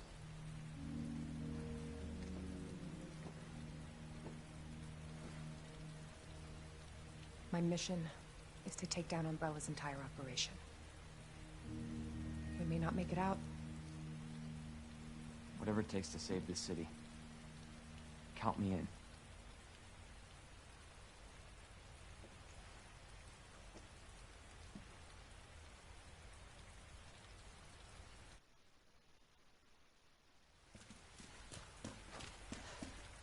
Heard of the Umbrella Corporation? They're a pharmaceutical company secretly making bioweapons. They have a virus. It turns...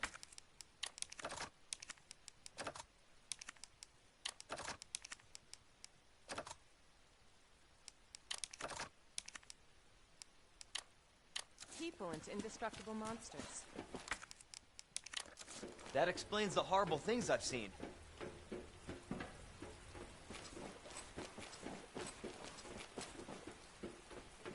And that's why I'm looking for Annette Cohen. She's the one others can get to. Based on what you've said, the sewer seems fitting.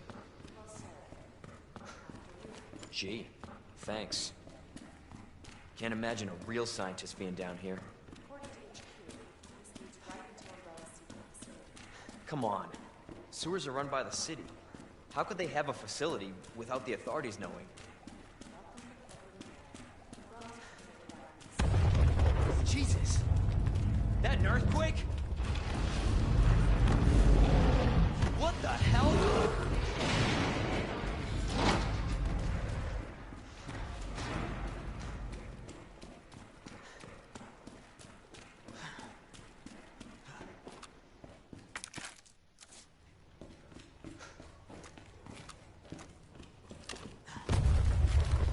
Again?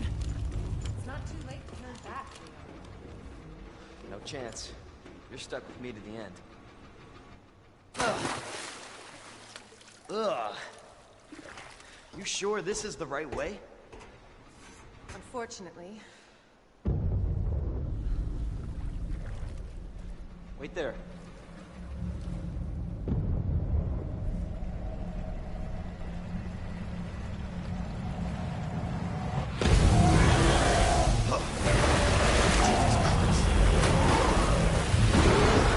Leon!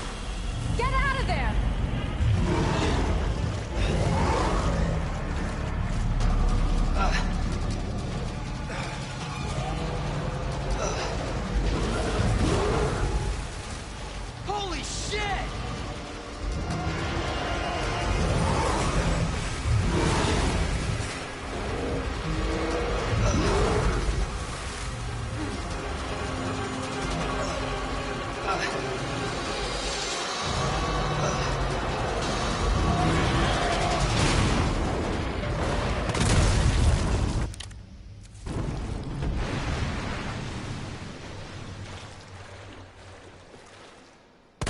Chew on that, you overgrown son of a bitch.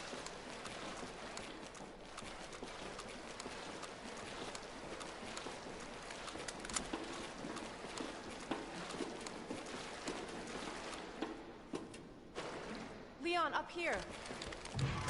What the hell was... Just get up here.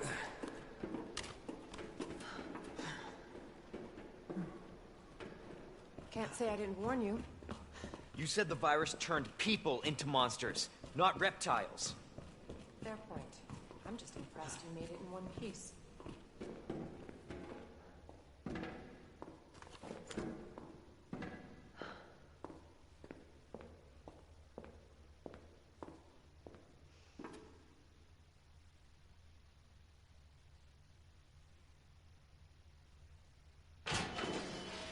So let me get this straight. Umbrella sells monsters like that to who? Our military? Somebody else's? They don't sell the monsters. They sell the viruses that make them. And Annette is who makes the viruses. Scary as that alligator was, Annette is far more dangerous.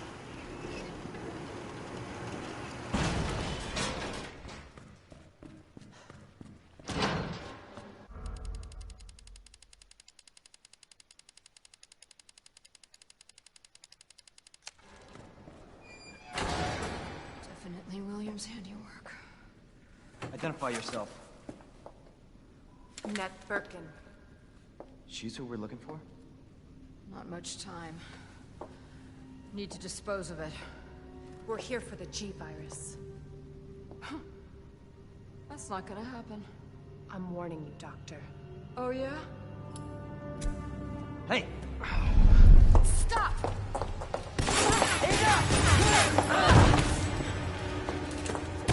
You'll never get the G-virus!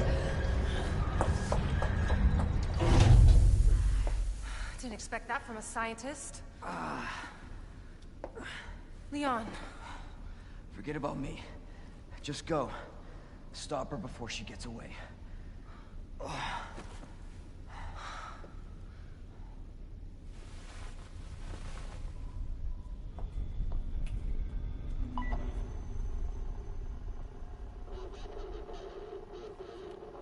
I'm right outside the facility, in pursuit of Annette.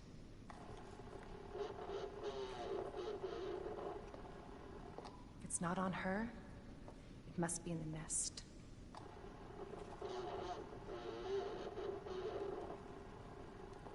Once it's in hand, I'll call for extraction.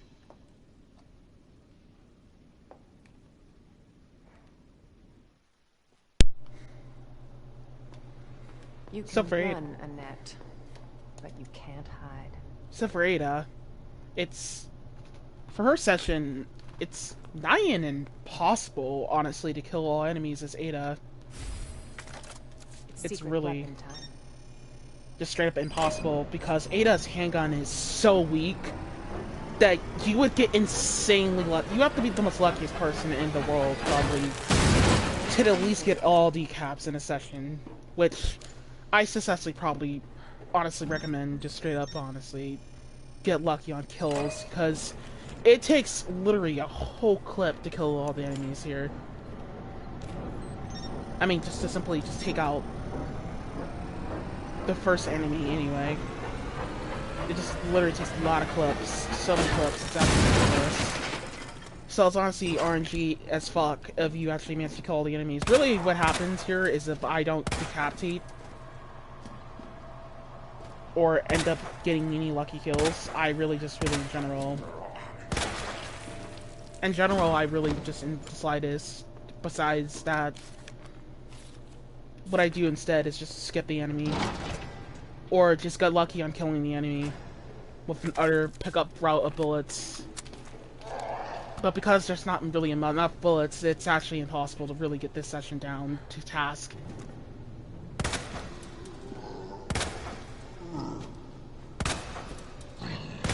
So the only thing you can do is try to get lucky on not missing your shots and hope that your shots are enough to kill the enemy with focus shots, and hope for the best that you can just get the session done in a hopefully decaps consistent matter.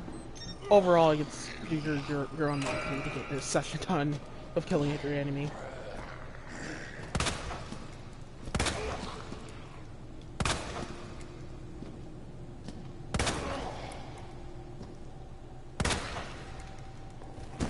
Definitely has to deal with this guy as well too.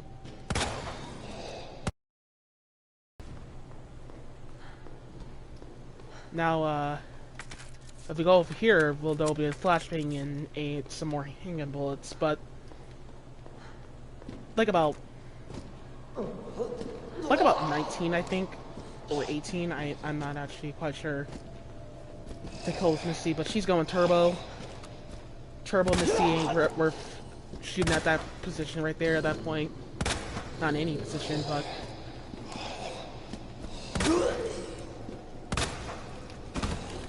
She has like probably a lot of cycles, honestly. From what I can comprehend. I'm not actually sure, but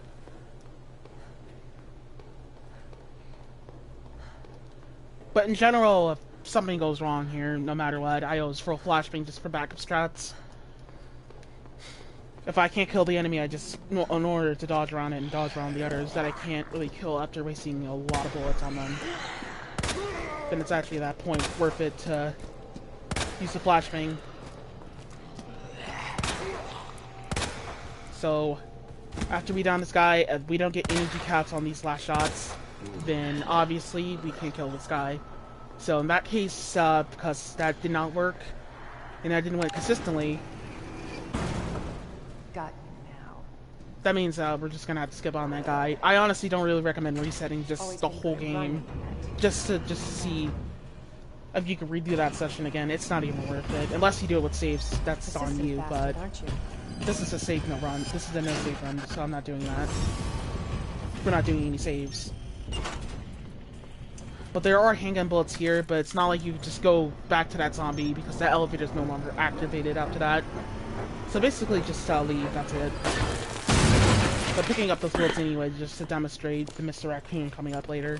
In just a sec, as Ada.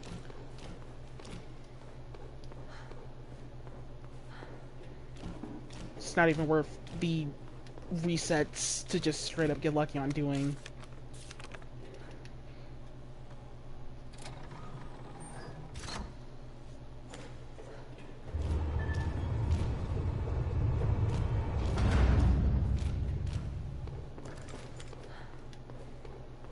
So Mr. Raccoon is right over there. Just shoot him. It's right over there. Hopefully you saw that shot. Even though that was sort of a miss. Hit for this. Bravo. Gonna burn you now. You'll never get your filthy hands on Jimmy. You're not the only one after it. You realize that. And you won't die alone.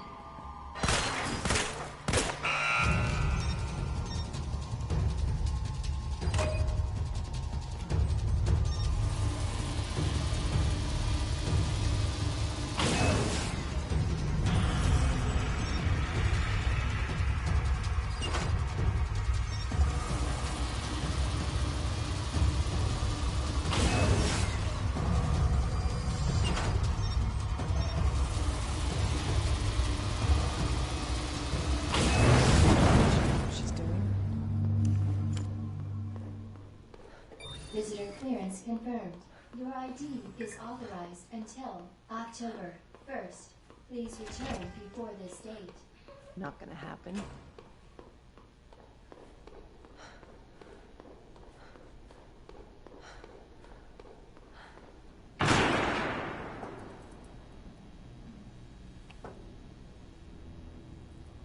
Enough with this cat and mouse game. The game is over. You lost. Tell me, is your husband still alive? Or did you kill him so you could take credit for G? Interesting theory. You don't cooperate, I'll get a sample from the nest. Over my dead body.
Ada?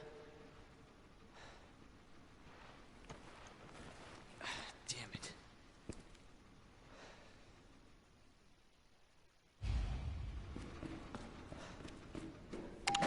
Ada?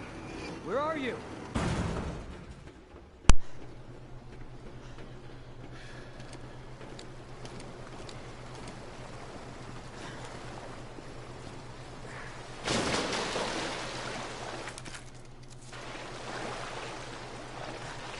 Extra box of handgun bullets right there. Doesn't smell. Just pick them up if you want them. Suppose it's just not an option to pick them up or not. Shit.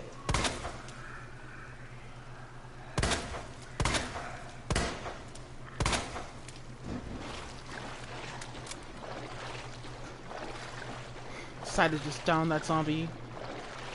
Just, I guess, in case I need it too sometimes, I guess. Even though there's a better shot to just lure that zombie into the water here. And if you shoot a zombie in its legs while they're in the water, then really, yeah, that's something I should make sure I could put tips for the Leon B run. Is just make sure all the zombies are in the water, and just go for leg shots, and you'll just get rid of their legs off of that. It's better.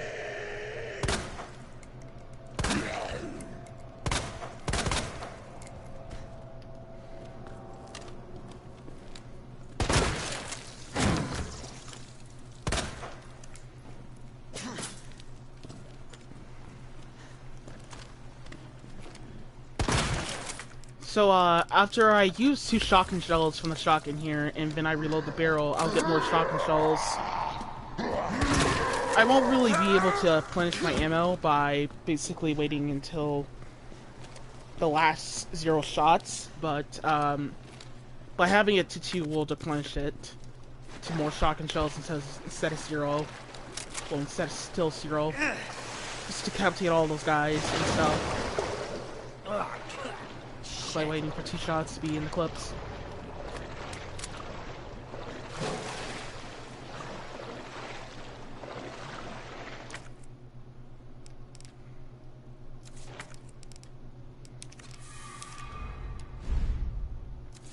Now if I could just go ahead and get rid of that yellow, go ahead and pick up that yellow gunpowder there, but so the dodge for the G mutant here is that because I've been doing a lot of speedruns recently before this run, in order to get that dodge to work is that if you shoot the G mutant as it's going, if you shoot the G mutant at that range, you have to be like sort of 7 feet away and just run for it basically as it's popping out of the water. But you got to pay attention as it's going up.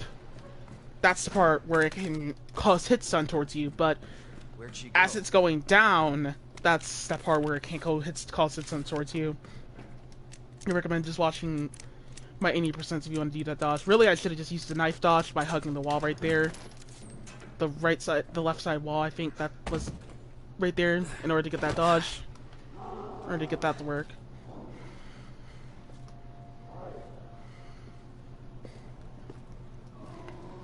I don't like the sound of that.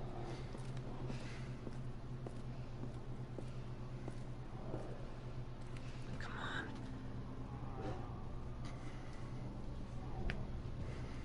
Ada.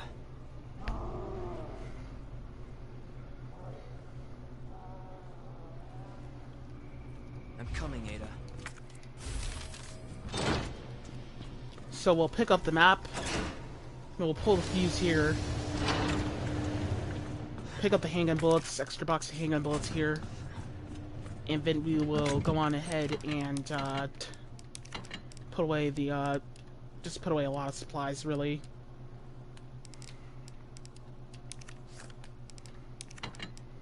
So we'll drop the these 2 items in the item box here.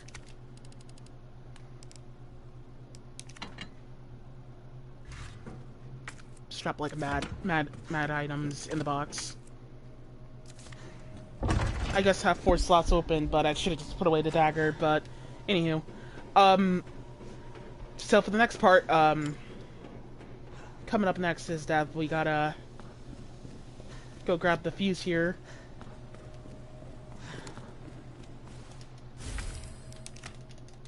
put it in slot 1, fuck it. And then, there will be a file here that you can pick up. The Leon B, the next file that pops up here is normally going to be in the next scenario. After we get done playing as Leon. And then go for Claire B, because that's the second scenario after that. And, we'll unlock this. This will be the last shotgun upgrade for the rest of the game. It's one of the worst upgrades in the whole fucking game. I really can't stand... I mean, not the upgrade. I meant, the upgrade works helpfully, consistently, but it's not reliably 100% though. That's another problem though. But the one problem is that that gun is actually really annoying. The shotgun is really one of the most annoying guns in this game.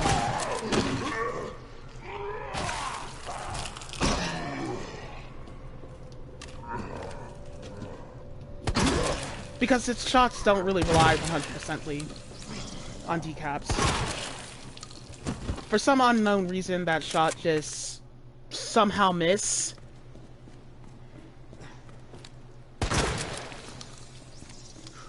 Because it somehow missed, I actually really fucked up there very badly. Because obviously when the zombies are on the stairs, of course, they start to just straight up get more annoying and lunge at you very fastly, but, of course I have to look for more health at this point.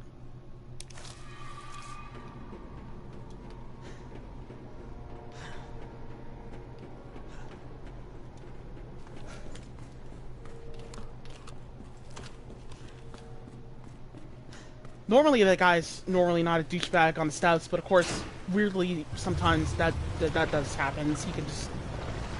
He can just randomly lunge at you from very, very far away for unknown reasons. Weirdly.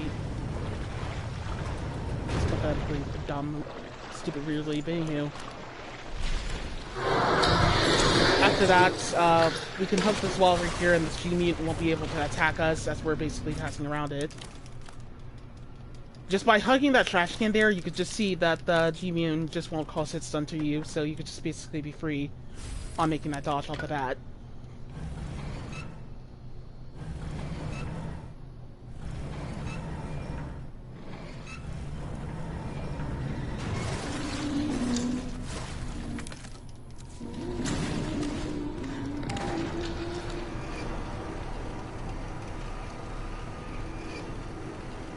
We're not even gonna bother attacking that G-Mutant. There's no point with just attacking G-Mutants with a shotgun. You'll just be wasting so much ammo.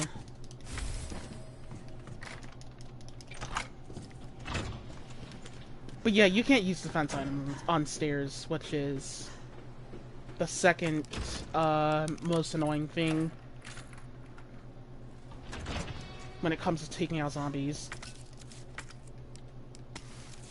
Because at that point, it just makes it much more brutal as possible choices that could come with the fighting sources of taking out zombies.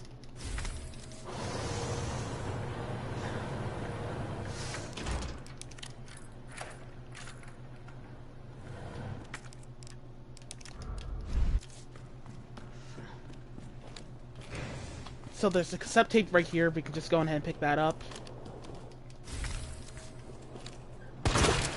Decapitate this guy, fuck it. Get rid of him.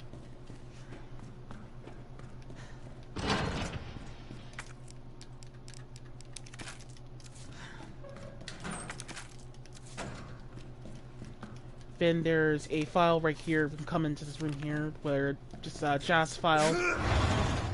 I guess zombies like jazz or something like that. Anywho. But if we touch this, we can have a random route, random passageway to get back into the RPD. A weird random passageway that can get us back into the RPD randomly by going this way.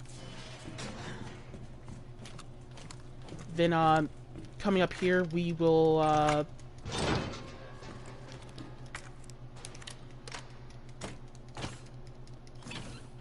go ahead and, basically be able to, pick up the, items out of this box here, and by using the stars badge, we'll be able to get the upgrade for the Magnum in this box.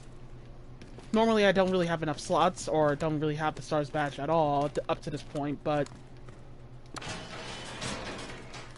I guess it's best to make sure you take it for RPD2 anyway, because we really might need that for the route here in the RPD, I suppose. But anywho, gotta just get out of your inventory a little faster that way. That's actually not a bad choice. So I take that back.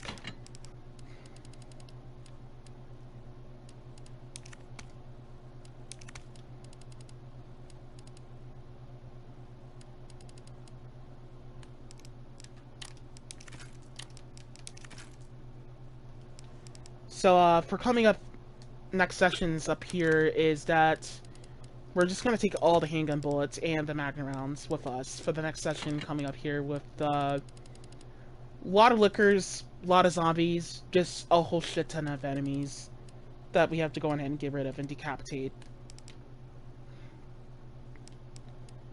I'm just actually looking around here for non-film that I'm still like searching for, but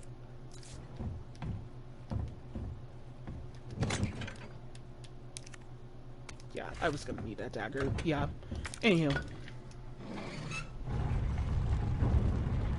So, first things first, we're just going to go all the way back to the STARS office. Marvin! Oh, no, I'll stop this, Lieutenant. I promise.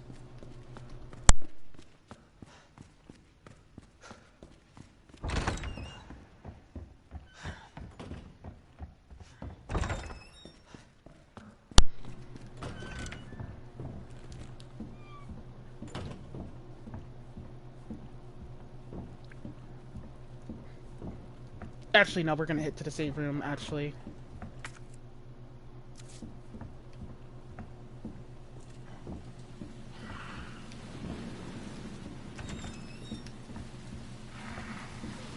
And while we're walking, we gotta be very, very quiet. Because of that liquor right there. Never mind. We got like at least 100 bullets, dude. Jesus Christ.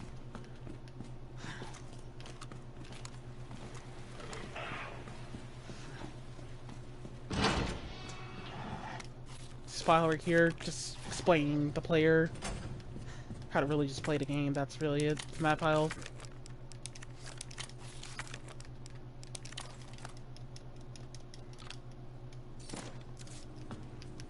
And after that, we will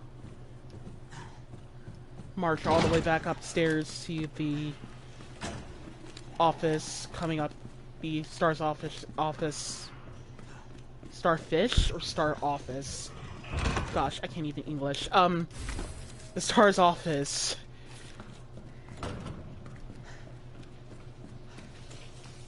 And we'll pick that up on the way, getting back there. And we're just gonna start walking the second we come in here. Oh, that liquor didn't pop up near the door this time. But he half aggro a little bit. He doesn't really aggro completely on towards you. Just waiting for him to... Just waiting for the door to close. And after that, we'll, by experimenting with that film, we will get another file coming out of here, basically, and the upgrade for the Magnum.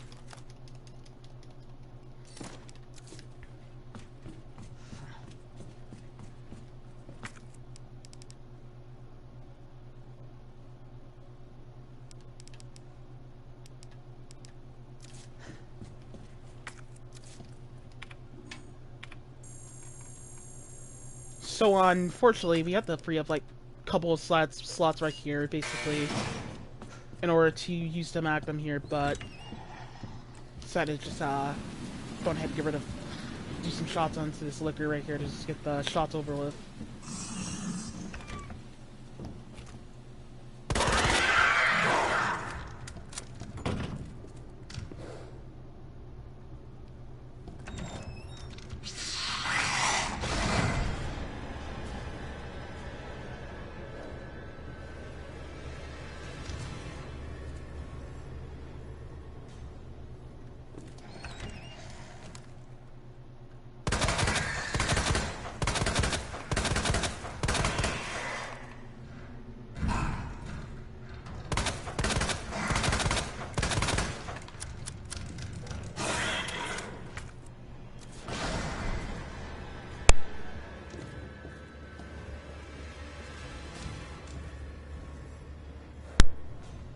So now that we did a lot of shots with the liquor and got rid of 27 bullets, we can head back to the STAR's office, but we gotta hope that the liquor... Well, he's actually blocking the door right here, but he's not gonna aggro once we go inside. I mean, once we get close to the door. But now that we freed up that slots, we can go ahead and just combine the Magnum upgrade right about here.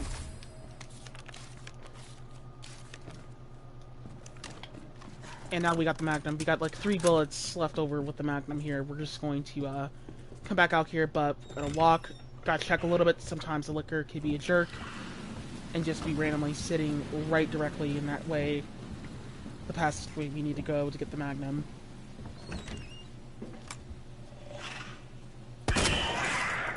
Now, when it comes to shooting liquors, it's like leg shots are totally, I mean, headshots are totally recommended just to cause more damage on towards liquors. If you shoot them in their heads, they always take more damage. Headshots do a lot of more stuff than you normally wouldn't think it would be doing more towards liquors with the Magnum or any other gun. It just makes them more bullet sponge overall, but not that much to the fullest extent that you can't just manipulate some ideas with them. I actually forgot to go get the other puzzle piece, whatever it is. But anywho, this soundtrack here is the next, it's a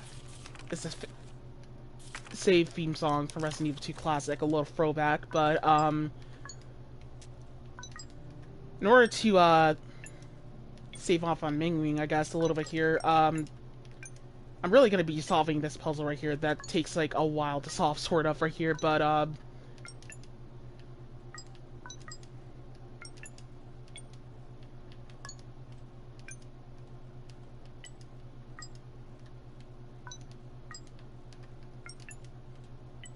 the soundtrack that plays in this room here, doesn't play for that long, and unfortunately in Resident Evil 2 Remake, the save room soundtrack.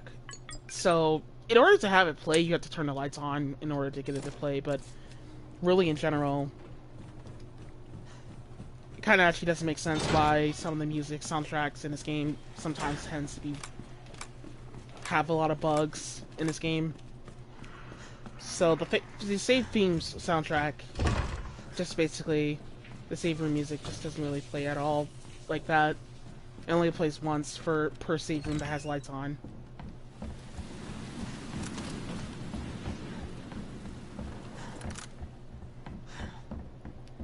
So yeah, the Magnum's just going to be outright what we're fusing on the liquors instead of the shotgun. Shotgun is the best gun for zombies. Not for liquors, just zombies.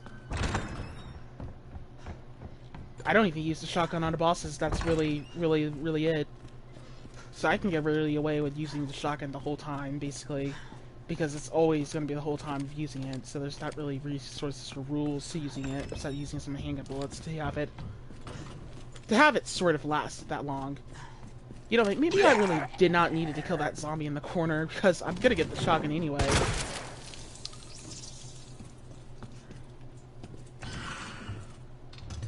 We're gonna check where the one liquor is, which is over there around that corner.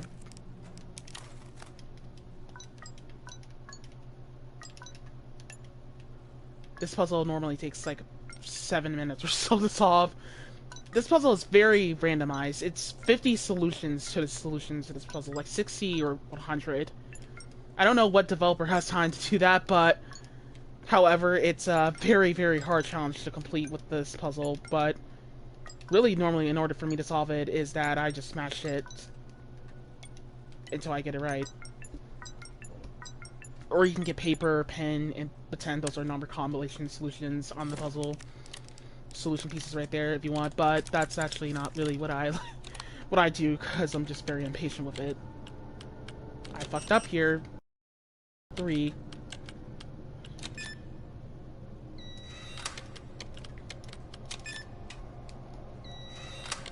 So we're just gonna punch 106, 103, 102, and then 102, 3, 208, and then we'll get the Magnum. I mean, we'll get the shotgun shells, the side packs, and the Magnum in here.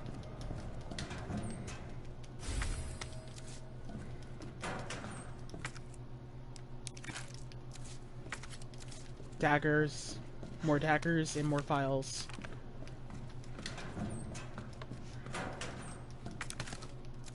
More shotgun shells, more side packs. Coming out here, this liquor's gonna block the room door, but what we need to do in order to get him to get out the fucking way is we sort of have to get near the tether mark, the black tether mark, to trigger him a little bit. And he'll sit by the door right there, and by doing that, you can just outright just get rid of him. Like that. And that liquor right here is just going to trying to set him up for a headshot, but I only got him in his arm.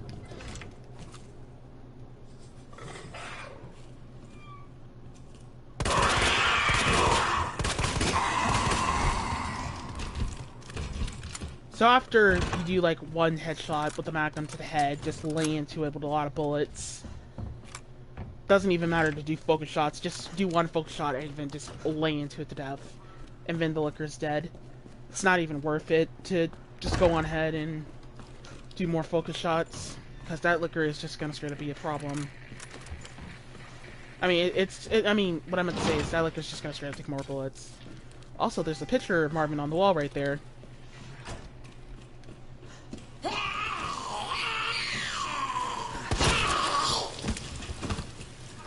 Zombie number 2 is dead. Zombie number 3 is right here. Those are the last zombies here that will get in the way. Those zombies there, not even gonna worry about them, just leave. Because we got rid of that one liquor right there, we are going to go back up into this save room and go ahead and use this film and get out of here.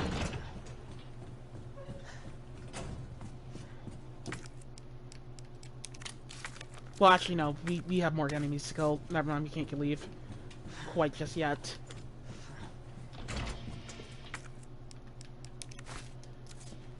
No boards, no nothing. Just decapitate the ones that come through the area.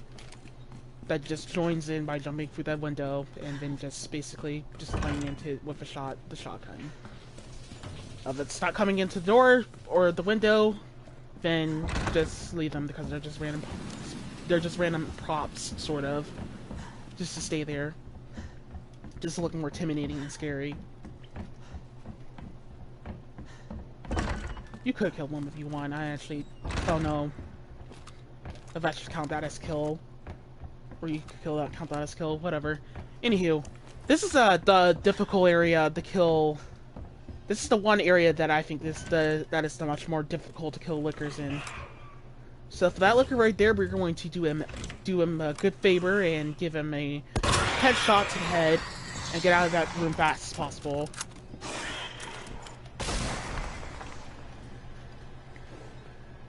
And really, I like to get all headshots on both of them just so they don't take 700 handgun bullets.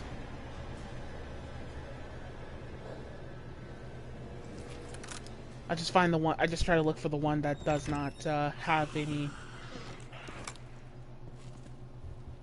blood on their head. So because I can't tell if this one has blood on its head, that means that one is probably don't really have any. That means that one doesn't fully have any headshots on the head. I wish liquors could get decapitated in this game, but because, you know, it could have been simple, just giving the liquor like 2 shots to the head, basically, and the liquor with the Magnum, and, you know, its head could just combust into pieces. That would actually look super brutal a little bit. So I'm gonna half aggro this liquor and kind of get it to go back to its tether. Just like backing out of the room. And sometimes it'll just, like, by waiting for the music to despawn, it might go back to its position with the other liquor.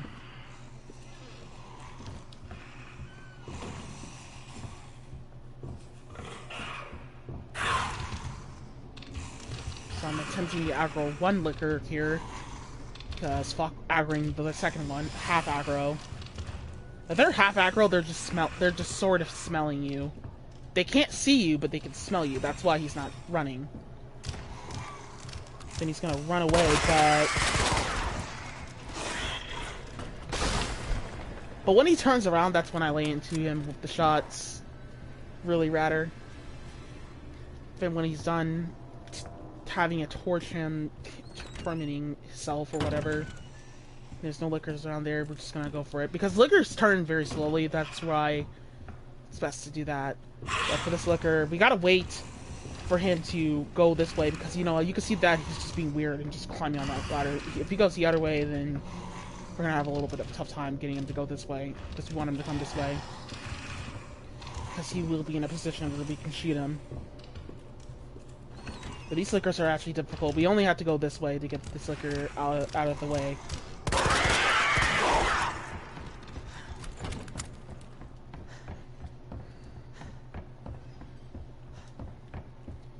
DA is the thing that normally just cuts into how good are you get in the game. If you get good in the game, then the game's gonna get harder at some point.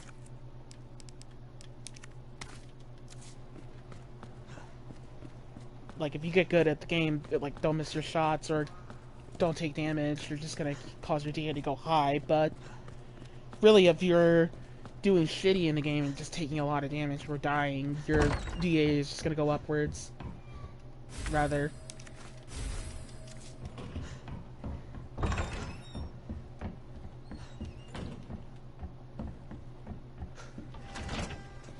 I guess I was thinking I was clear for a second, and thinking that there'll be some zombies down here, even though I decapitated some zombies from earlier. We can only jump down here now, because we're not, because we broke the ladder.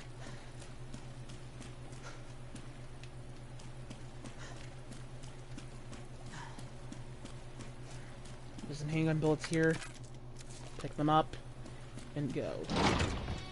There's only one more enemy we have to get rid of, basically, right about here, and stuff. I'm just grabbing some health, just to take up some of the lost health from very, very earlier.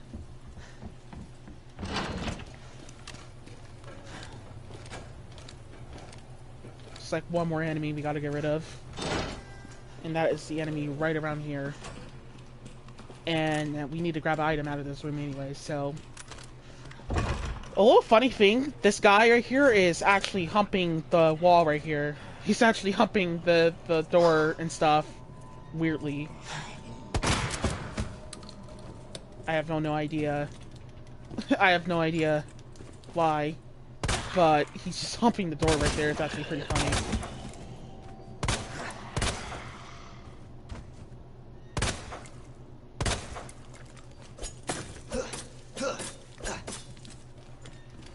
I guess zombies also get horny and shit. I don't know. But anywho, just pick up the flame rounds. After that, you get done decapitating that guy and leave. We're done. We're just outright done. We're just gonna leave. And after that, all the enemies in the RPD are now dead. Just have to check for a second if we had secret film in us. Please, 8.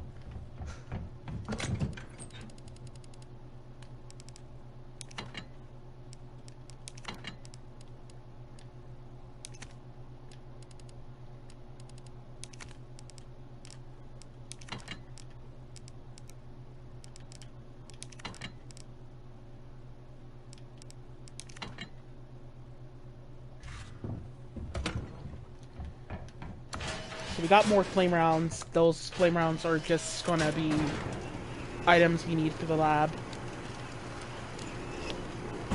The lab session is gonna be the much more difficult session in the game because group motherfuckers are very, very difficult to kill with the flame rounds. With the flamethrower. I'm not sure if I'm forgetting to pick up the flamethrower in the RPD. Am I? No, never mind. You get that in the... Get that in the sewers. Forgot. But, The reason why you haven't just been seeing me using grenades up to this point, in case I have mentioned this, is that you need to save your grenades for the final boss and stuff.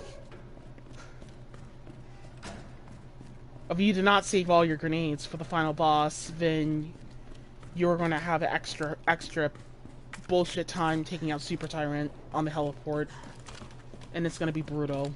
Mad brutal, really. So I think this is where I discovered I should have just used the shotgun to take out some of the zombies in the water to make it extra safe.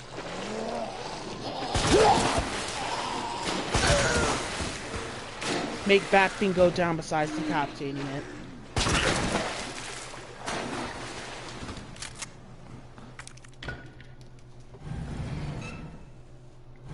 Leg shots are something in Resident Evil 2 Remake that is not always the recommended thing to do. Like, unless you're playing Hunk scenario, you could decapitate zombies, but leg shots are fairly easy as hell to do and make. Like, if you're doing leg shots on zombies, you can manage. You can manage, honestly, on getting rid of some enemies. Oh my god, this is getting worse. But if you're killing all the enemies, or if you're backtracking and you want to kill them, then obviously, you know, it's not even always worth it. So with the Magnum here, I'm just gonna call this union up.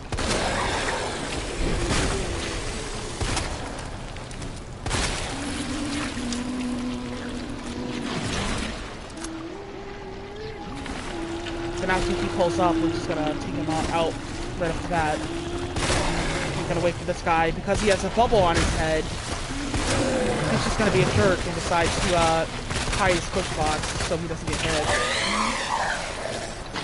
And we're just gonna lay into his eyeball after we do 2 focus shots with the Magnum, and he's dead. That thing just died. Kapowie. It is possible to just run around this guy, basically. Man, how the fuck did that happen? I just did 2 focus shots, and that just somehow caused a decap. Wow, that is... Man, I just actually decapitated him in 2 shots. That was actually shocking. Normally it'll just take like 3 focus shots from the Magnum and he's done.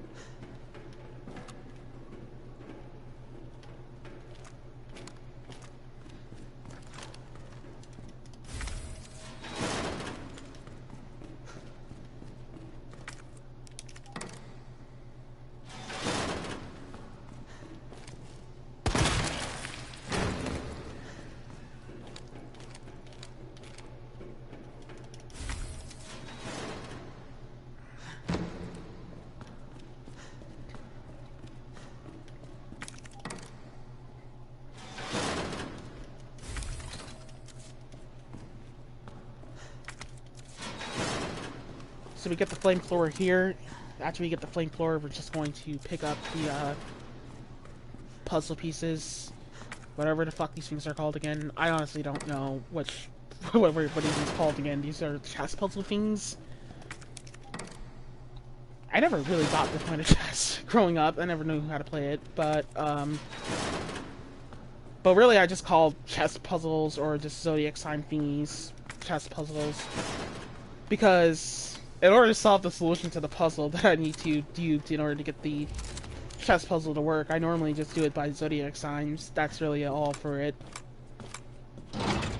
Like, in order to know which press puzzle goes this way or that way. No, I'm just like zodiac sign names, adding them up, because the way they look. And just adding them up and basically just putting them in. Just that easily like that, because I'm that lazy to know the names to the chess puzzles. I think the first one you get is the king puzzle. Or I don't know. How was that?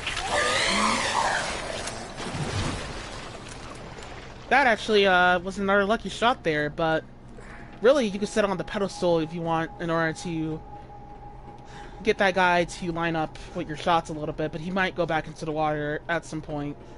So you might have to be forced to trigger him a little bit. But you could back up and you could just avoid him off the bat.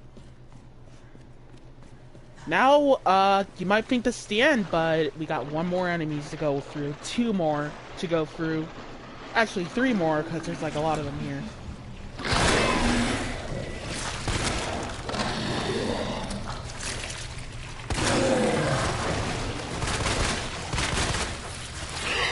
And his head is done.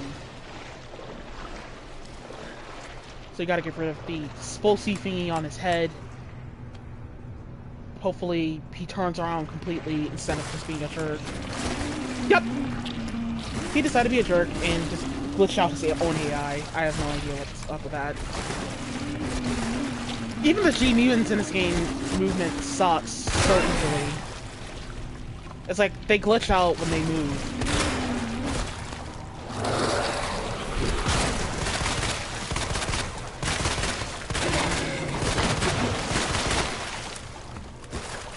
Like, even the mutants, like, when they move in this game, they actually really suck at, like, just dodging or moving. They're so easy to fuck you over. It's so easy for them to fuck you over so easily, but, like, even the enemies in this game, like the G mutants as well, too, the movement just suffers with their AI. But G mutants, what makes it horrible for them to actually move correctly sometimes is that their AI has glitch frames.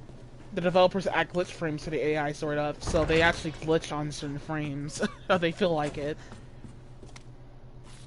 And they won't even know they're, like, glitching out a lot. So we'll put the secret film in here, read the file, cue cutscenes, again. Oh, please, stop. No. Don't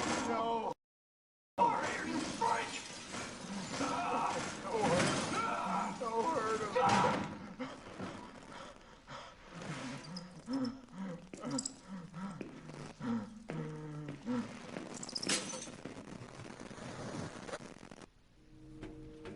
The virus. I'll bet those rats spread it.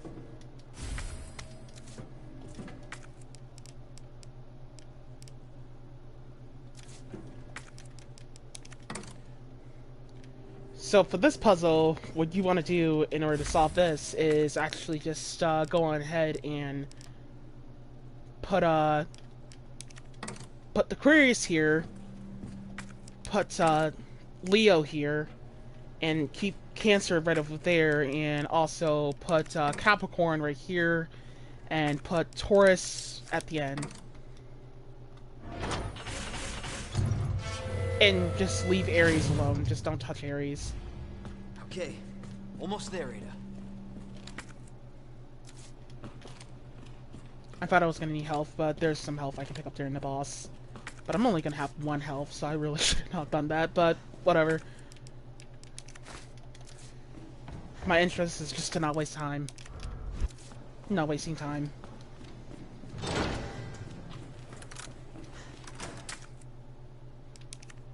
But,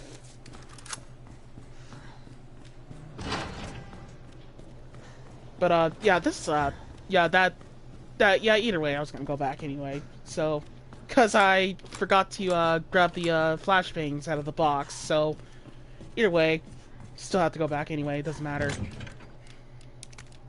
Depending on how long you might think this run is done, this is still gonable for getting an S rank.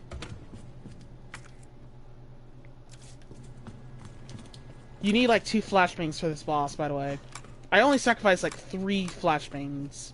I think 4 flashbangs. I did sacrifice 4 flashbangs in this run, but you only need to sacrifice only 2 flashbangs in order to have some consistent encounters work out consistently for you, but some encounters I just don't really like use. I just don't really like use the flashbangs with grenades on to save more grenades. Christ. But anywho, for Birkin here, we're not even gonna attack him. Just make sure we have the flamethrower with us, and make sure we have the shotgun shells. So this is where the boss is gonna begin, though. But just by sitting over here, he won't attack you.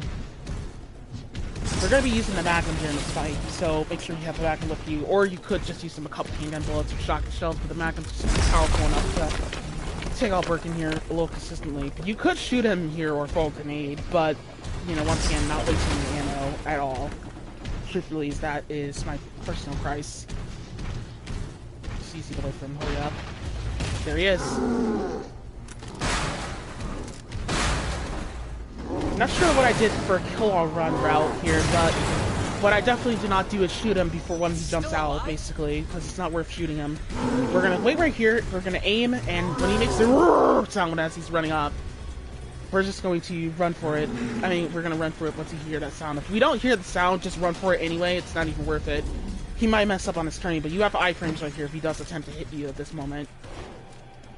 Then after that, we're going to go on ahead, throw the flashbang, boom, and after that, just go ahead and lightning clean his ass right up, bring his ass right on up. And gotta stay as far as we can back as we can, or to avoid working here. And we're just going to light a mini flash, well, 3 magnum rounds on Birkin here. And when he gets all the way up, this is where we have to throw the flashbang immediately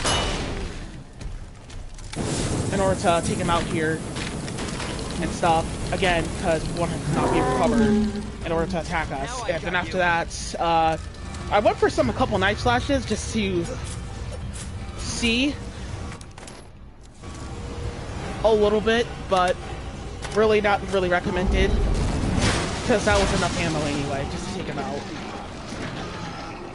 So he's just dead. You can use him if you want, just to be like, hey, fuck you. Just to see if he did a little bit more damage. But really you want to sit right over there after he falls down here and pick up the fuse. After you push the button here, just basically sit down right here. That's the last of them. And hold the flashbang in your hands and throw it at Birkin.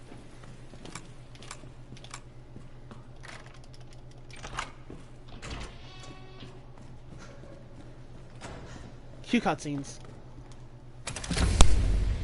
Come on.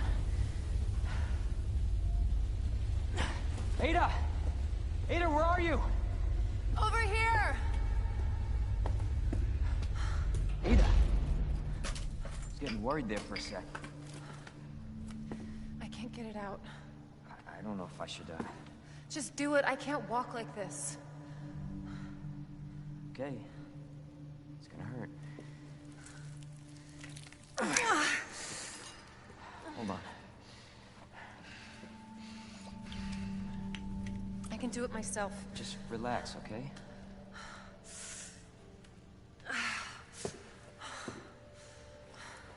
So, what do we do now? Get yourself out of here. While you still can. I'm not just gonna leave you. Not like this. You don't understand. The situation's worse than I thought. You're not getting rid of me that easy. You protected me. Now it's my turn. Didn't realize we were keeping score.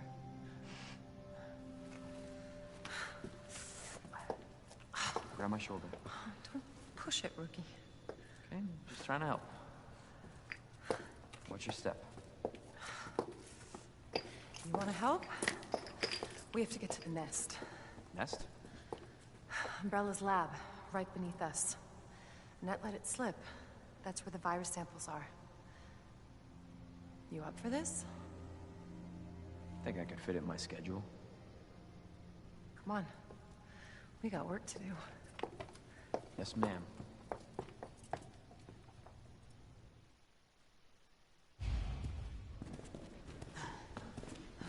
The cable car will take us down to Nest. My wristband's our ticket to ride. Nice. Where'd you get that? Borrowed it. Anyway, we're almost there.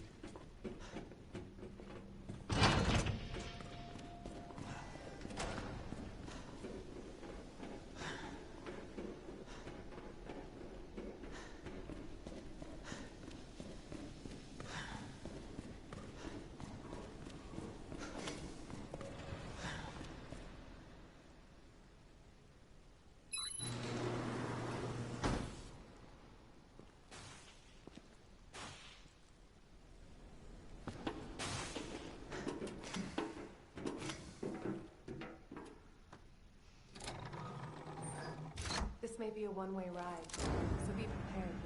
This tram is bound for Nest. Do not exit until the final destination.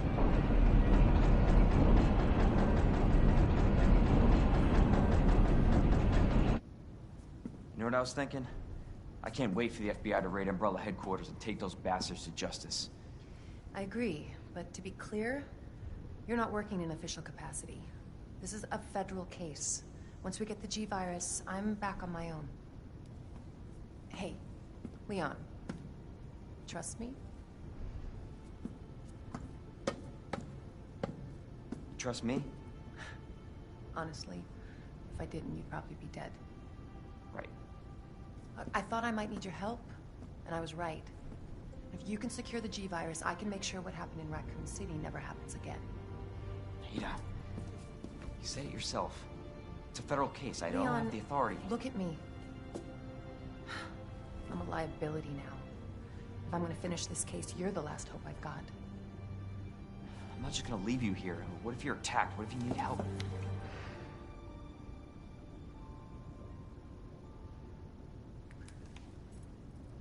I'll be fine. Don't worry about me. I gotta see this through. And I want to see you again. I got plenty to live for. Trust me. Now, arriving at Nest.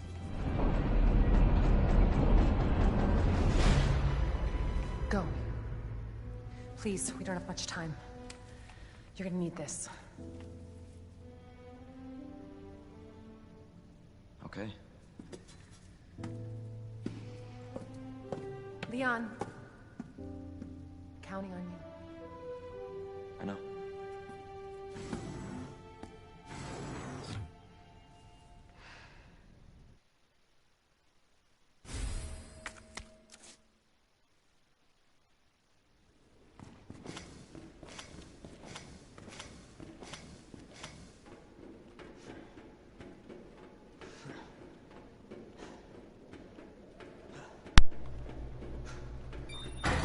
For your safety, stand clear until the doors are fully open. I think up to this point, really the main flamethrower rounds you have to have is like 153. Should be up to, but For your safety, stand clear until the doors. Welcome to Nest. Enjoy your visit. Okay. I wonder where the G-Virus is.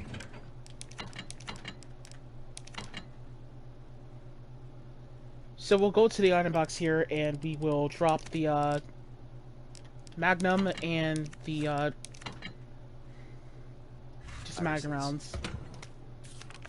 And there will be a file over here we can pick up, basically 2 files over here in Dr. Barb's lab. There's only a file here you can pick up as Claire. But there's a map here, though, you can pick up, basically. I was just sort of curious if there was going to be a file there, basically.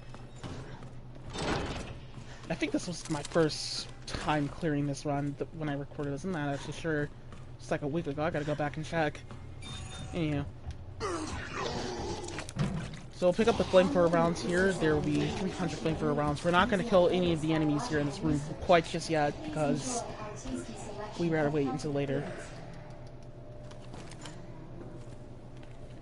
And there will be a Mr. Raccoon right there everywhere. We can just shoot basically once we get to the ladder and just sit down right there. But we can go on ahead and shoot that basically just by sitting right there. Basically right about here coming up next is that there'll be a zombie right here out of the door here. We could just go ahead and shoot him, but just gonna go ahead and position our shot.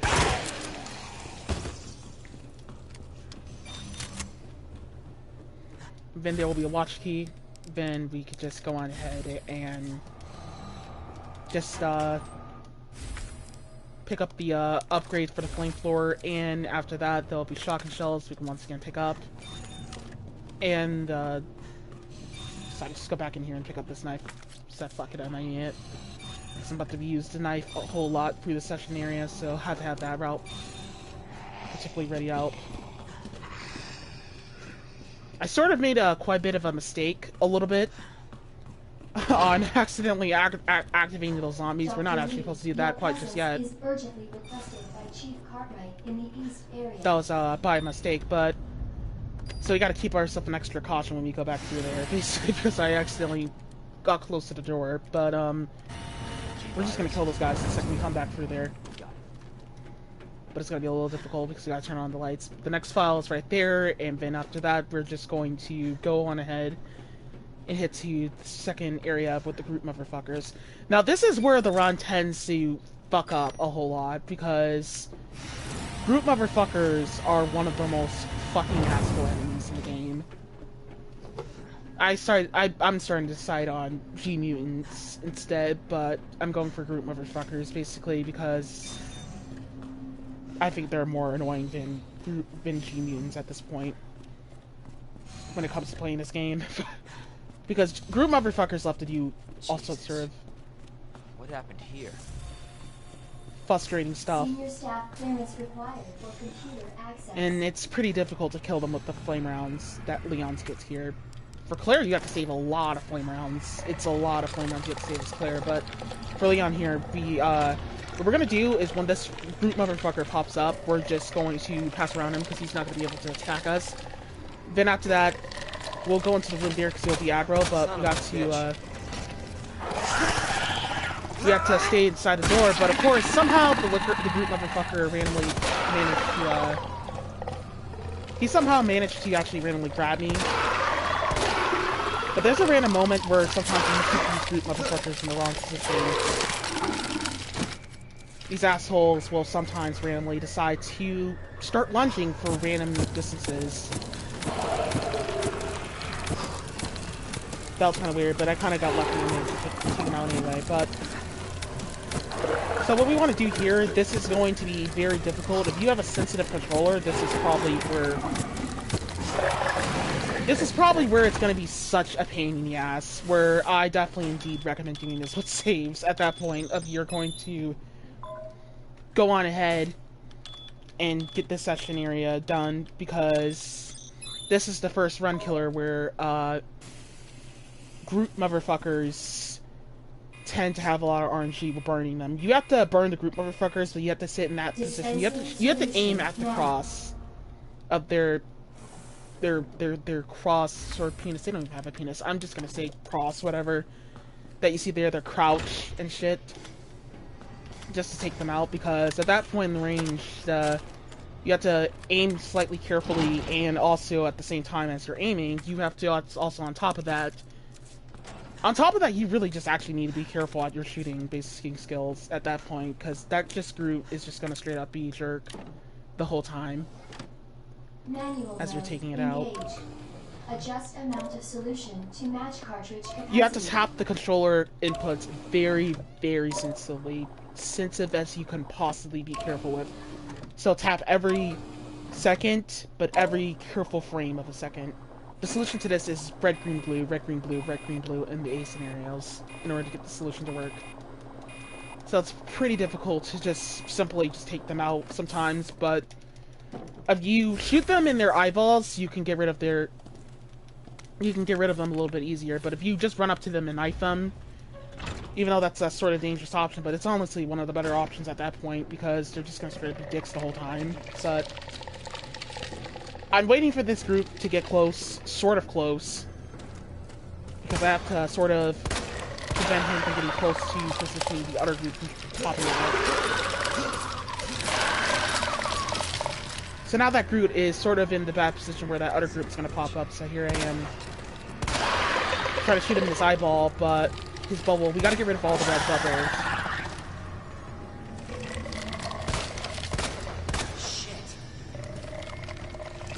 So you can see how really much of a pain in the ass this is, basically, to at least take out one group. But luckily I managed to get rid of that one in time before the other one got up. So because this one is actually down, we're just going to go ahead and take out this one first, since he was the first one to put out.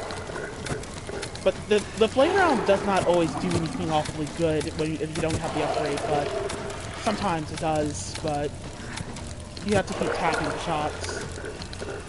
It's a lot of ammo that's going to just be wasted to play for it. So you have to be careful as you're tapping. So much carefulness. It's really difficult.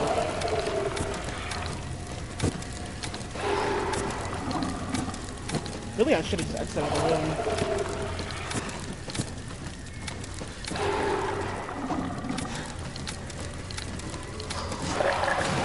I could see this for PC players not really being a pain in the ass, because this could be easy to just get down and done with and over with. But for console players, I can see this being such a problem with controllers, especially with the Xbox One inputs. Because, Jesus Christ, those Xbox One inputs are very terrible. May I might add. They're very sensitive and very terrible, but they really just go off, your shots go off very quickly with the Xbox One inputs. No offense, but good luck, honestly, is what I have to say for Xbox One players in that section. But for PlayStation 4 players, this probably is going to be... This is probably going to be, like, the tough part, honestly. But anywho, we're going to start walking before we get to that second Jenny. Because if you start running, then that liquor will aggro.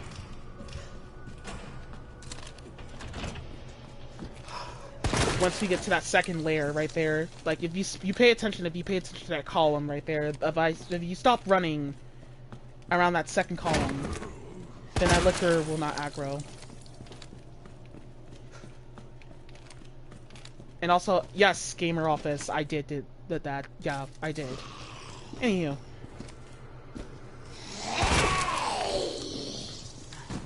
So, after that, we're just gonna decapitate all these guys and that bitch right there. And, there will be a file right here we can pick up. Maybe we could pick up the Mutilator, but upon picking it up, there's, just have to go back to the item box, unfortunately.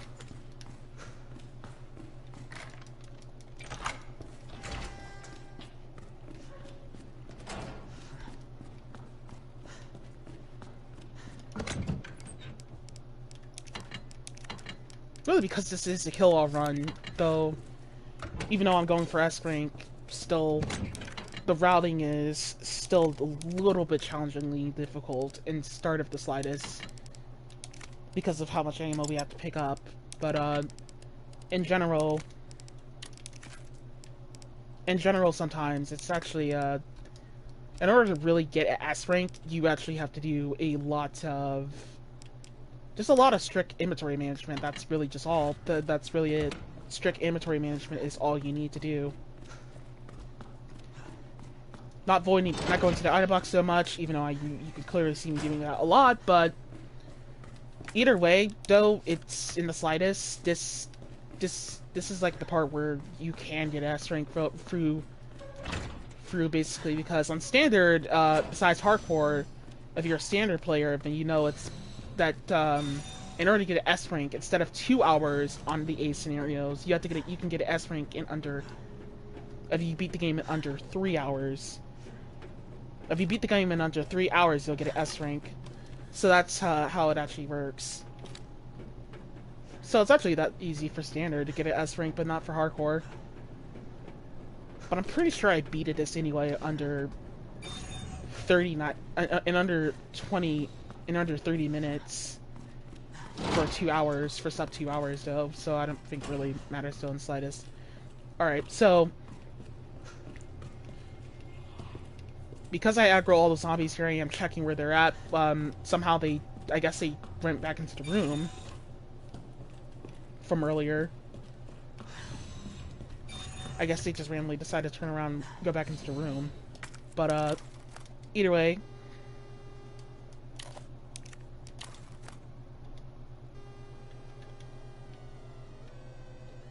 we're just gonna go ahead and use the Mutilator here and put Murph, or Muff, I forgot. Muff? These names are weird. Anywho, there's a side pack right there and a Mr. Raccoon right there. This guy's activating frames only starts when he starts moving, and there's a file right here. So keep that in mind. Keep that definitely in mind. Then we're just gonna hug the wall right here. Alright.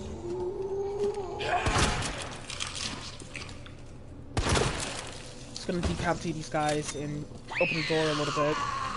Lure these guys in, out the door. Sometimes they will turn around and go the other way.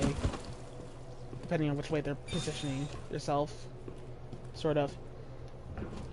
Kind of crap sometimes. Randomly, one of them will just be spawning in random other positions instead of the positions that we normally would see them spawn at, but...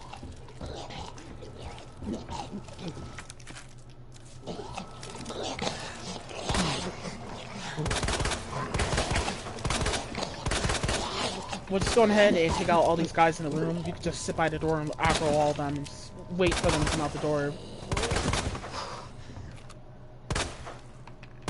Shooting that guy in the butt. Just aggro this female zombie. Wake her up. Lay into her. And she's dead.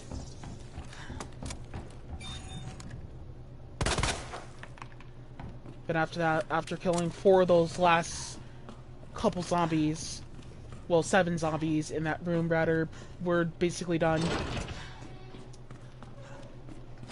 with that whole entire area. We can just basically go back to the save room right over here. I mean, not save room, the... whatever area this fucking area is called. The east side area, yeah. Wait, so east is this way, west, okay. North. Alright.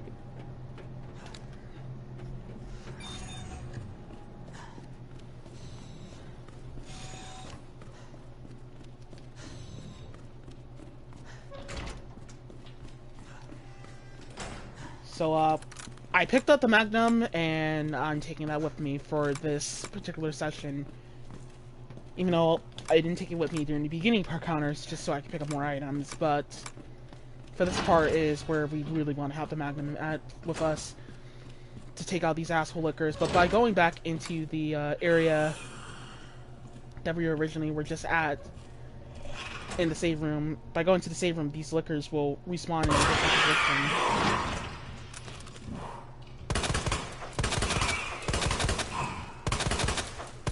And as he's sort of running away, we could actually shoot him if we want, but in order to get rid of him a little quicker. Instead of it making it a little difficult to shoot him around this area, basically, because we gotta sit in a better position, like sit near that other door in order to take out that licker.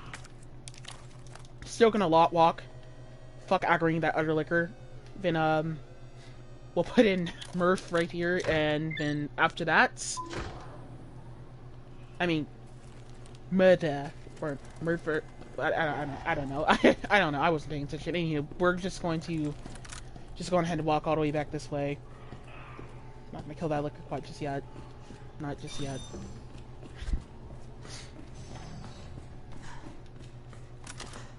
Welcome back, Dr. Lee. You have... see that female zombie.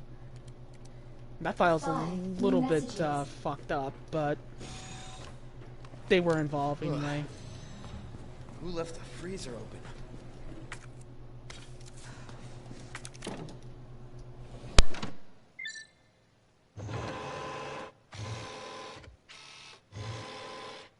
Cooling sequence in progress.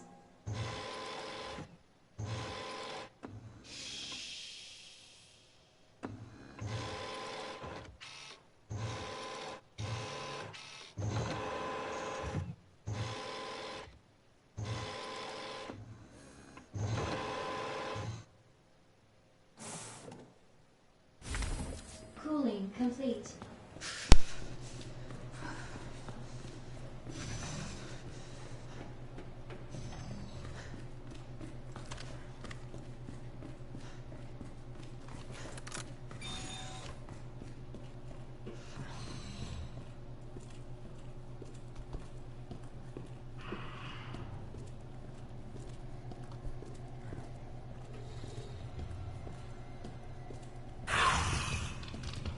Come back through here. We're just gonna start walking again.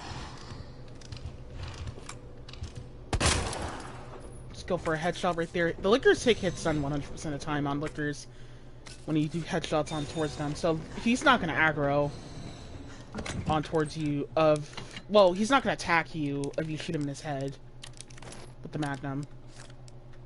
Don't gotta worry about that at all, but there'll be few rounds right here, and then we'll just pick up the Magnum rounds. There'll be more daggers. We want more daggers in our inventory. Make sure you have more daggers, just for the fact of taking out more lickers. I mean, not more lickers, just zombies. I mean, groups.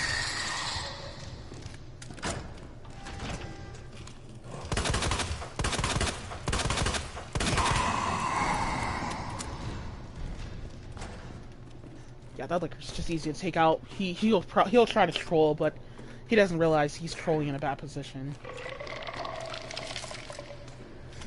So, before we, intimidate the other enemies,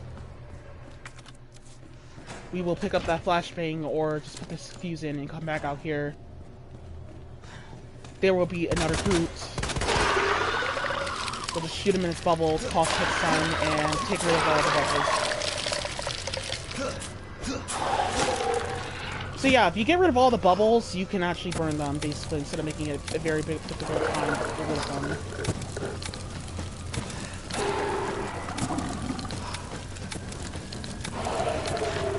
So gotta tap the button very carefully.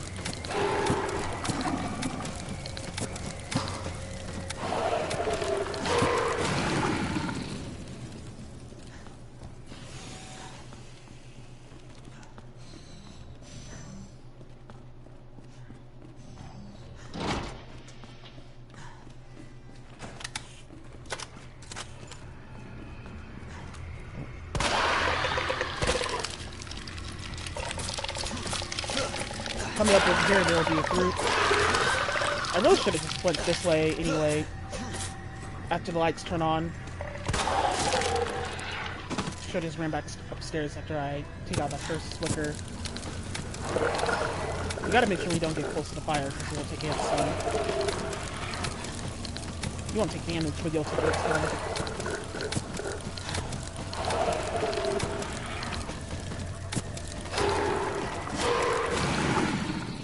And that was enough.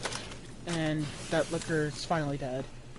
We have to at least have, like, at least 30 flamethrower rounds. Basically what this means. We're just instantly wasting a lot at this point, because we have to have at least 30... No, not 30, my bad. Don't actually waste every single flame round. Just use... You have to at least try to have 300 flame rounds. Oh my god, my English. Flame rounds. Dispensing solution now. After the, That did the trick. after this point is done, basically. If you're fast enough sometimes, they just take out their eyeballs as you're dying, basically, right there. But if you're not quick enough to kill the motherfuckers over here, then their eyeballs will spawn right back out after a minute or so. We have to do all this to kill all of them now, basically, before they all get back up and before Mr. Rex pop back up.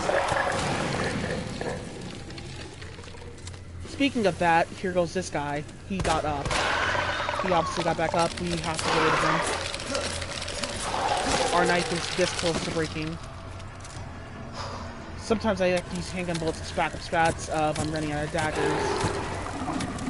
And if I'm running out of daggers, I gotta make sure I have one dagger left, and it has still... if it doesn't have full capacity, I gotta be careful not getting grabbed, because otherwise I'm fucked.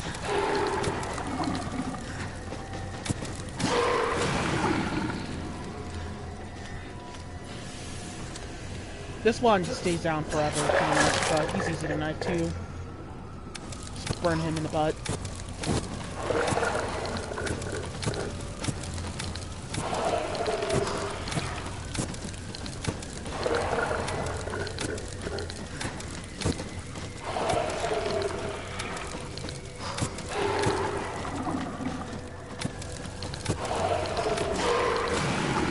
Finally, that asshole finally fucking died. But anywho.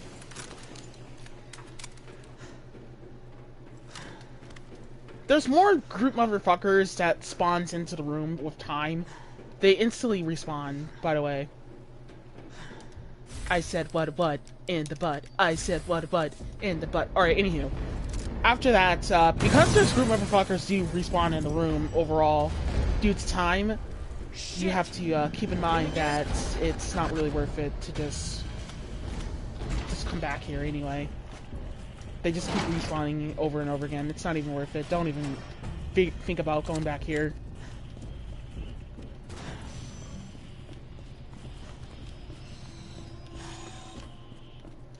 Just basically after that, grab the keycard and leave. Don't even acknowledge Mr. X's oh my god, Mr. X's appearance. Shit. God, I gotta get better right here.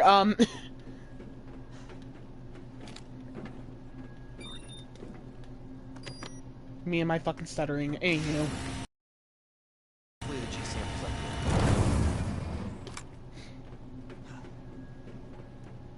I'm stuttering like red right now. It's. But after that, all the enemies in that section of the lab are now dead. Now the rest of the main enemies are just the bosses, sort of, actually.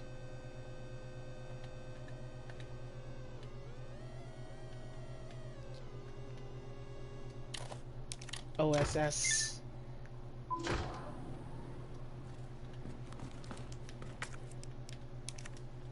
Then we'll put the videotape file in and cue cutscenes again.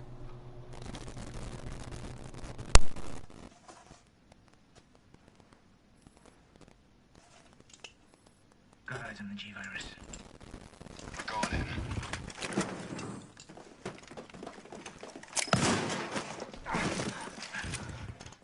Dr. Birkin, you'll come along with us quietly. You think I didn't know you were coming? This is my life's work. I'm not handing over anything. We have our orders, Dr. Birkin. I'll ask you one more time. Hold your fire!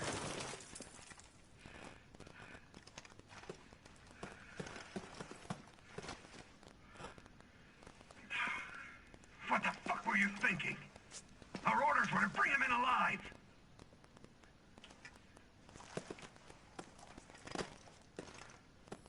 We're in, sir. But we had a snafu. Target resisted. We had to take him out. That's correct, sir.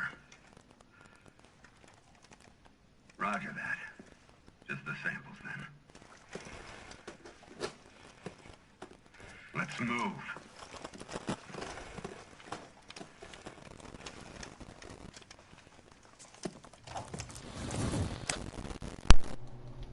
So those were G samples.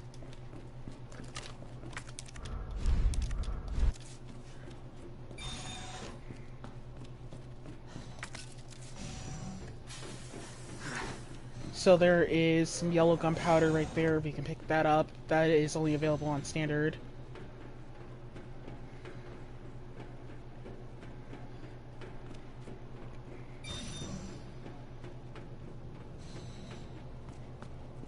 There'll be a file right here. Huh. That was easy. All right. Now back to Ada.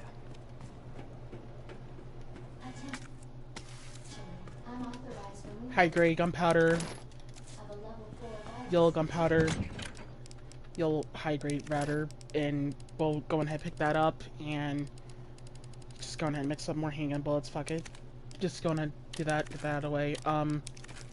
So right about here, gotta get ready for the boss, and just gonna take some defense items anyway.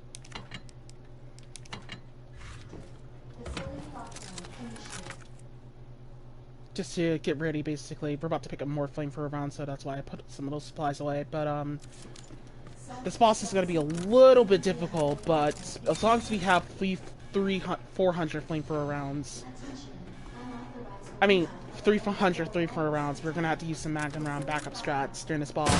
I'll explain as much as I can how this boss begins, but we got to make sure the magnum is equipped with the rounds before the fight starts. Cue cutscenes. He's mine. This has to end. What the hell's going on? Sorry, William. You left me no choice.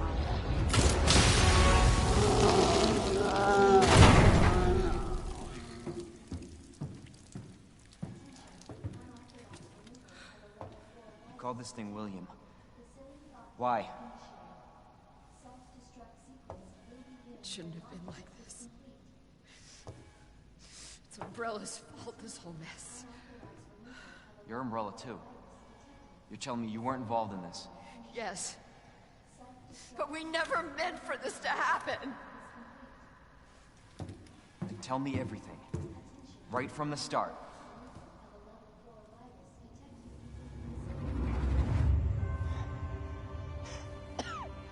You don't get away that easily.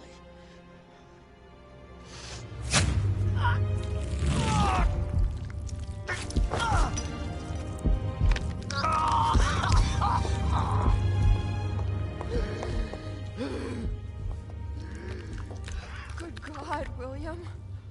What have you done? So you made this monster.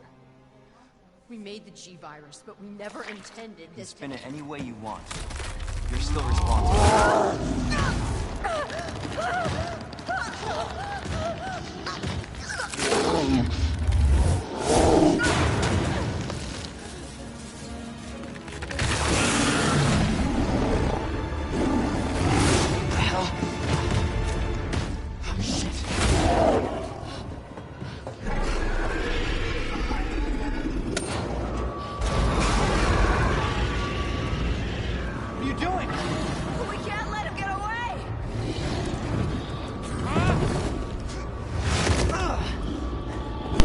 So when this boss starts, this is what we're going to do. He's going to raise his arm out, basically, and we're going to shoot him in his eyeball right here, but we gotta wait for him to stop screaming and stuff in order for us to do that. And then after that, we're going to run right behind his back and just basically do a quick focus shot on the magnum eyeball right there, basically, in order to take out that right there as quickly as possible. Then after that, we are going to pick up the flamethrower round, but before we do that, we gotta do a focus shot on that eyeball right there, and hope for the best to be set up to the point we can get a flame round in him.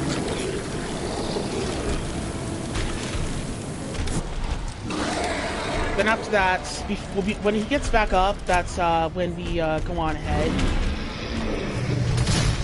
and go for a shot right there, or or take him out. Basically, I got like insanely lucky at that last minute, managed to get that other eyeball right there.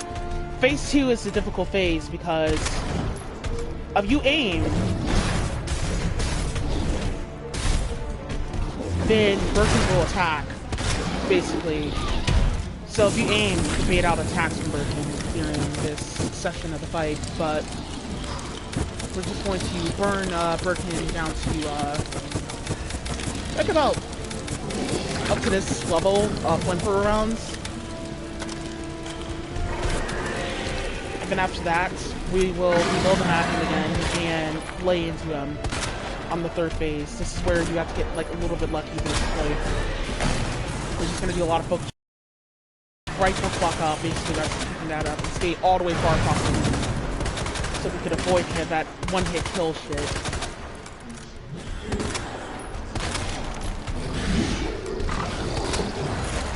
And we're gonna hope for the best that every shot right here up to this point is kind of enough. I did miss that one shot as he was pulling off the panel, but I mean, I sort of didn't get a focus shot anyway, but it's actually luck-based at this point that we could avoid Birkin from being a jackass, but that is how you get the fight done. With really no damage, actually, as well, too, because we didn't take a hit. Even though we weren't going for no damage.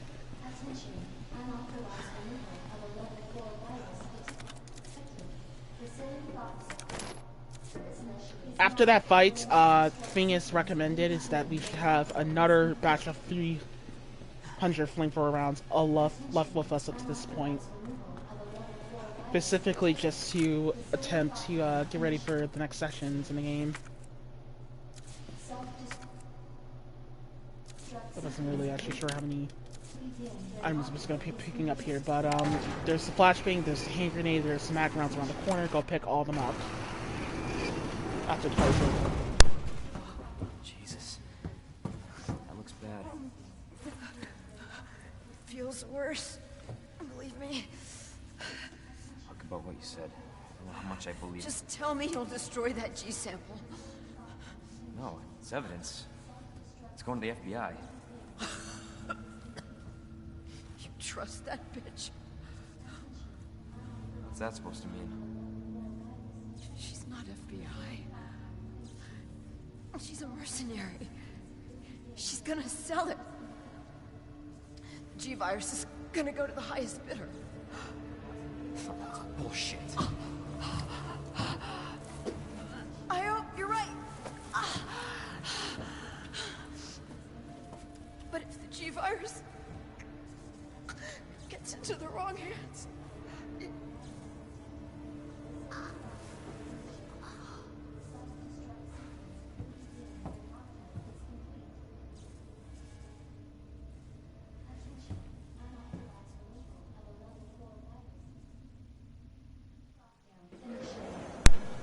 I recommend going back and rewatching that whole clip of the fight, because if you rewatch the whole clip of the fight, then you can notice that I did a lot of spacing during that fight. You have to space yourself a lot. That fight is very important with spacing, just very, very much of spacing every single time. Because there's moments where I could have gotten hit if I didn't space myself. I could have gotten hit. Not couldn't. Could have. I was just thinking about you. That makes two of us. I was getting worried. No, we make a good team. I gotta ask you something. Way's clear. Please, tell me you got it. Oh, I got it. Let me verify the G sample and we get the hell out of here. Before we do that, I ran into Annette. She claims you're not FBI. Oh, Leon. Why couldn't you just hand over the sample? As I realized, as much as I wanted to trust you, I didn't. I really hoped it wouldn't end up like this. So that's all this was. I was just some pawn to you? Look, I'm just doing my job. And I'm doing mine, so drop that damn gun! I'm taking you in. Hand over the sample, Leon. I don't want to hurt you.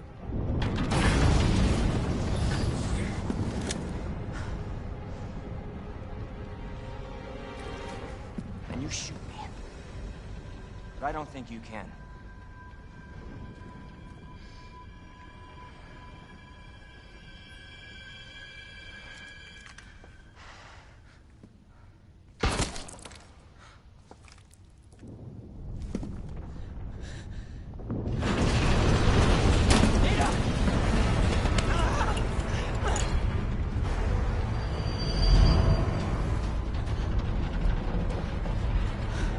No one gets that sample now.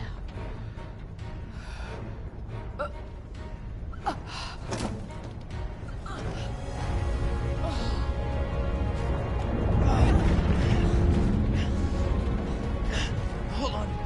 I think I can...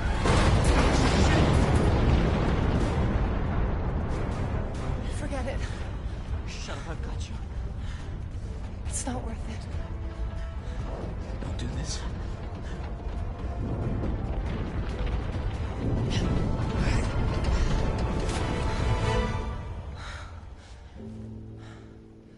Take care of yourself, Leon. No! Whee! Ah!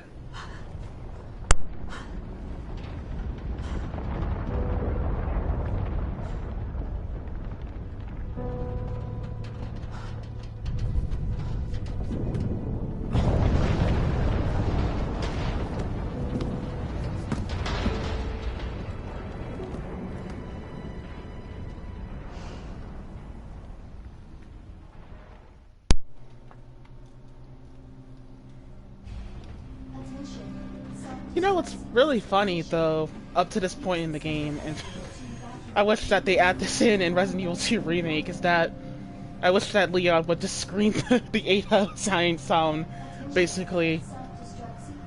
Because normally at this point, you know, at this point when Ada falls down in the original game, he would just have a sinking dark scream and be like, Ada! No! After Mr. X get done bodying Ada. That would have been funny to watch in the remake a little bit. I really wanted to smash Ada, don't leave me!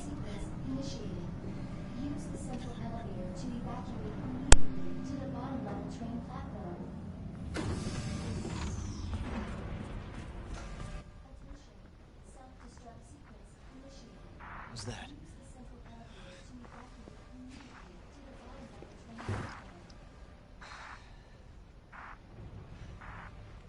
Claire! Leon? You're down here too! Yeah, but the whole place is coming down. Listen to me. You need to get out. Fast. Yeah. There's a way out. We can make it. Where are you now? Claire, are you still there? Leon? Hey, Leon, you're breaking up. Forget about me. Just get out of here. Damn it. So right here, up to this point, yeah, we got more group motherfuckers still left. So what we're going to do, actually make sure we have like a lot of defense items equipped, specifically our daggers. But so in order to get this session passed, in order to pass this session consistently with the group motherfuckers, because these guys are crewed up in very bad positions, we're gonna shoot this group motherfucker, and then go all the way over here and shoot this son of a bitch. And after we shoot that son of a bitch, we're gonna go all the way over here and take out these motherfuckers. That son of a bitch. Leon said bitch. Good that's a good timing right there, I'm not gonna lie. Anywho. So, normally I would just run up to these guys and knife them, but that's only if they're both... That's only if both of them can get stunned at the same time. So, after that, we're just going to try to attempt to burn the rest of these guys right here. Somehow the fire just flipped to the different side right there. That was actually interesting. Just tap the button a little bit. And this... I'm not actually sure if I saw this group motherfucker's eyeballs went out. So we can go for the other guys. Hopefully this is enough, actually. Oh, what the hell? I think this was. But sometimes they all group up together, and you can get both of them in the cycle. But anywho, there you go. That was pretty much it for all the fucking asshole group motherfuckers. Now, the only last enemy we have to kill is Mr. X and the one zombie that you can just pass around. That's easy. Is this a fucking joke? So we're going to do a focus shot of Mr. X right here as we're passing by him, and just, you know, you don't actually have to do that, but I just do it anyway. That zombie has 0 HP. Just, he'll die if you, like, fart on his face. He's easy to kill. It takes one bullet and he's done.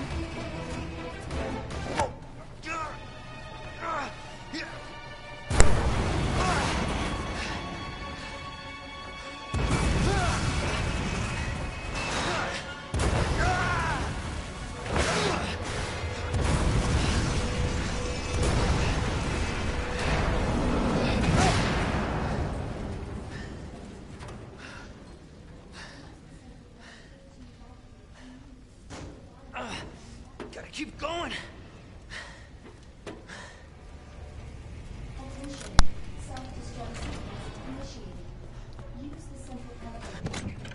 So coming to the item box here, we're just going to drop every single item to the item box here. And then we're going to, yeah, we're just going to keep that Magnum anyway on us because we do need that just in case.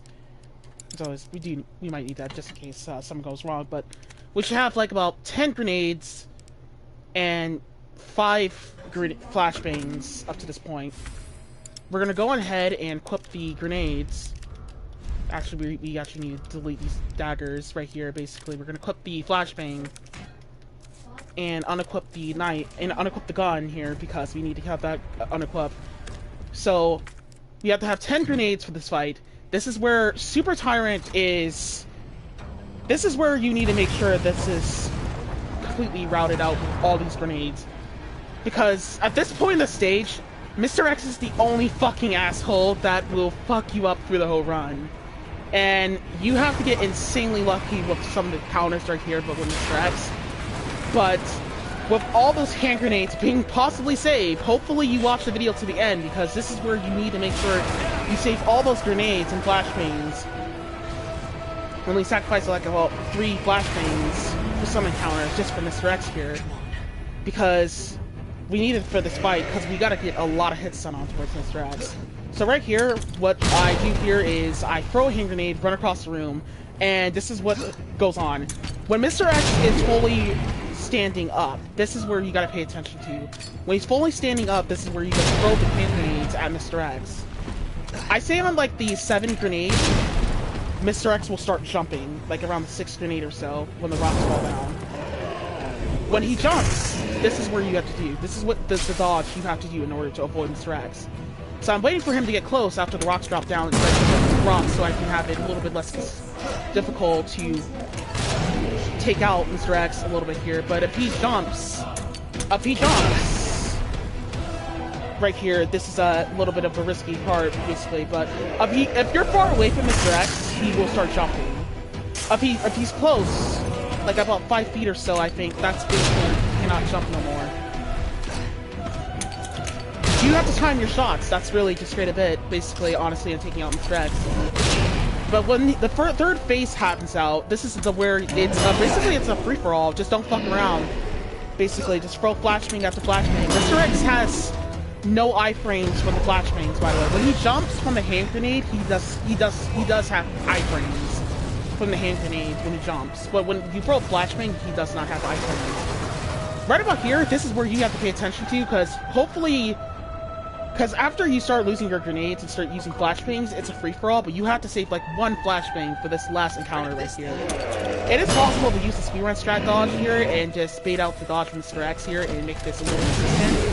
But it's that easy overall to just throw 1 flashbang and just get rid of him right off the bat, because there's no telling what he's going to do if you use the speedrun strat to dodge him a little bit here, just to grab the locker launcher. It's so not worth it. But overall, Mr. X is dead, and that is the end of the game. The bottom level. That is the end of the kill-all run. Just blow these guys over, we're out of here. Fuck that shit, we're done. 5 minutes until detonation. So there you go. That was Leon A. No save, no death. Kill-all run. All files, Mr. Raccoon, Locker Launcher, and all that, etc. This is not the first run I have done to get kill-all, but because I had a video that was in the past done with the 2nd, but however, that was like on hardcore, I think, from what I remember. But however, though, I might have to re-upload that on the other channel. But either way, I'm doing all scenarios, so stay tuned for all scenarios to learn how to get all the achievements. There was just a couple achievements I did not get, which was the Ada achievement where you have to kill, you can't kill any enemy in all boxes. Achievement I didn't get in this run. Can't believe I actually miss her.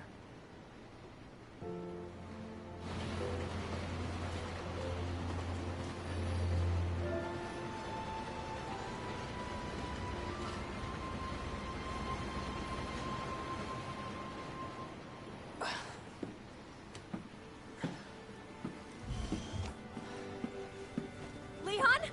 Hey. We made it. Just like I said we would.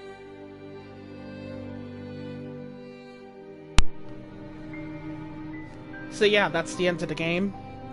Hope you all enjoyed that that walkthrough in order to show you how to get basic achievements. I should mention something very important.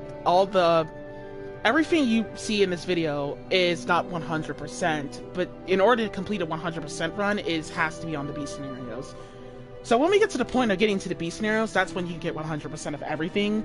In the A scenarios, you can't really get 100% of everything due to technical difficulty issues where you have to get every single key in the game. That's really it. That's the only thing. But it only depends. But in the A scenarios, it's only focused on scenario of character. That's about it.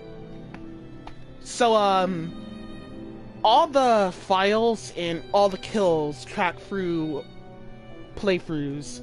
So it's worldwide on playthroughs. So if you play Leon A and you missed out on a Mr. Raccoon or a file, then you can possibly just get it in Claire B or Claire A or Leon B.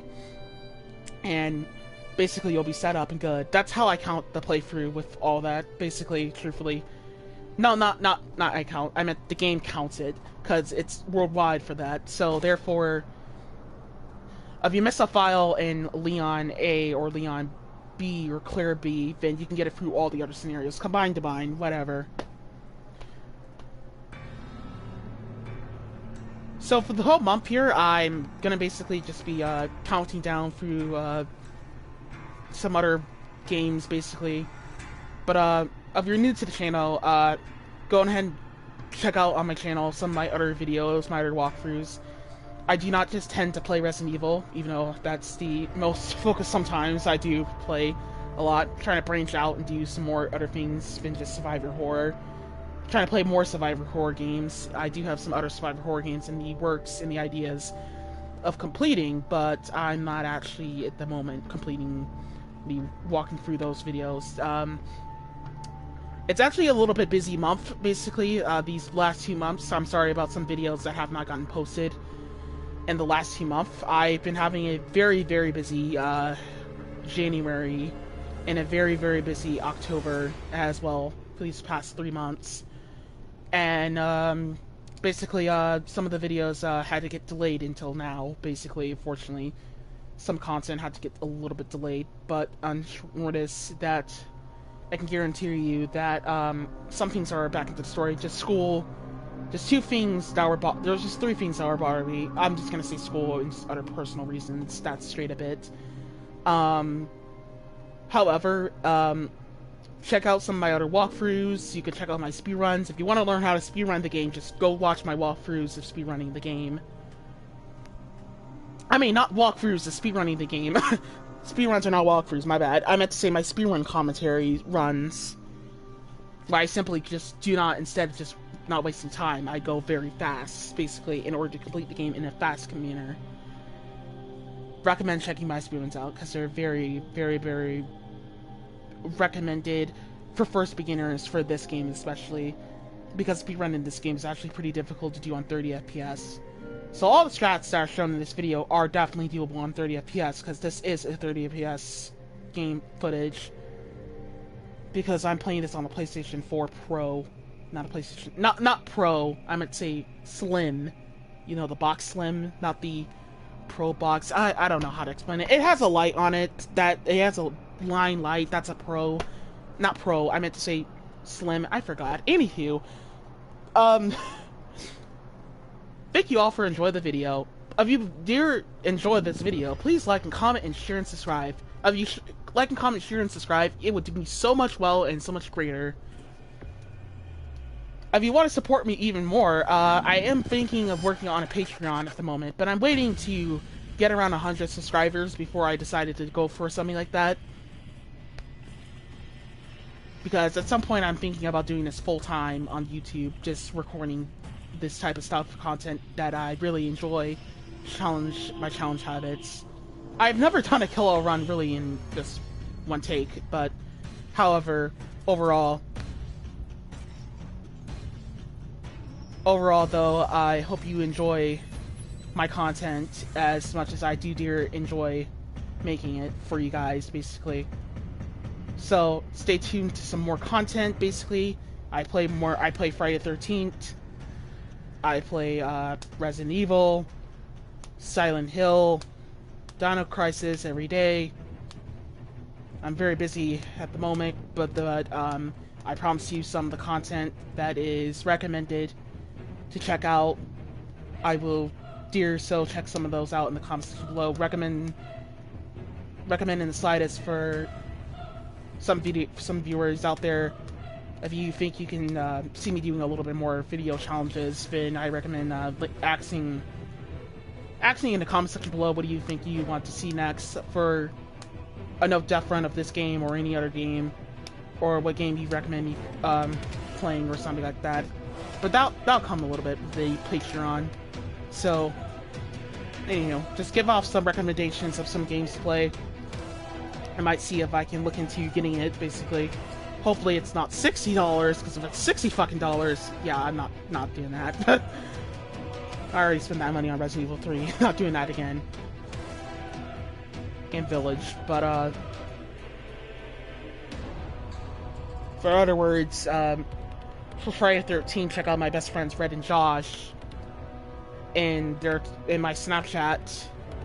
I'm actually locked out of my Twitter at the moment, so I can't really sort of recommend going on my Twitter. I somehow got locked out, but not sure how. I'm still working on getting back in. I recommend checking out my Snapchat. If you check out my Snapchat, I'm more likely active on there than I am on Twitter anyway, because I was never active to begin with on Twitter. But on Snapchat, I'm very active, so I recommend checking out my Snapchat all the time.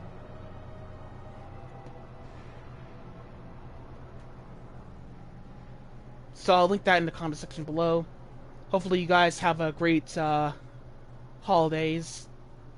I think it's Irish season coming up, I guess. I forgot. St. Patrick's Day, I think that's what it's called, coming up. I guess that's considered. Yeah, happy holidays. Enjoy. See you next time. Actually, forgot to mention what rank was viewed in this video. And that was 2 hours and 19 minutes. So, yeah, this is doable for sort of hardcore a little bit. If you want to see if this is doable to get this S rank to work on hardcore, but really you're not going to get all the achievements. So this is completed on under 30 minutes. So either way, fast enough, regardless. You can literally see it's 100% not possible to not get an S rank in this attempt. So yeah. Bestest thing to do is have strict inventory management, route where you're going, know where you're doing, and not wasting time just by avoiding the item box a lot, and numbering how many times you need to go to the item box. So yeah, that's it. See y'all next time. Love ya. Peace out. Suckers. Love ya. Da da da. I need to shut the fuck up. I need to get some water.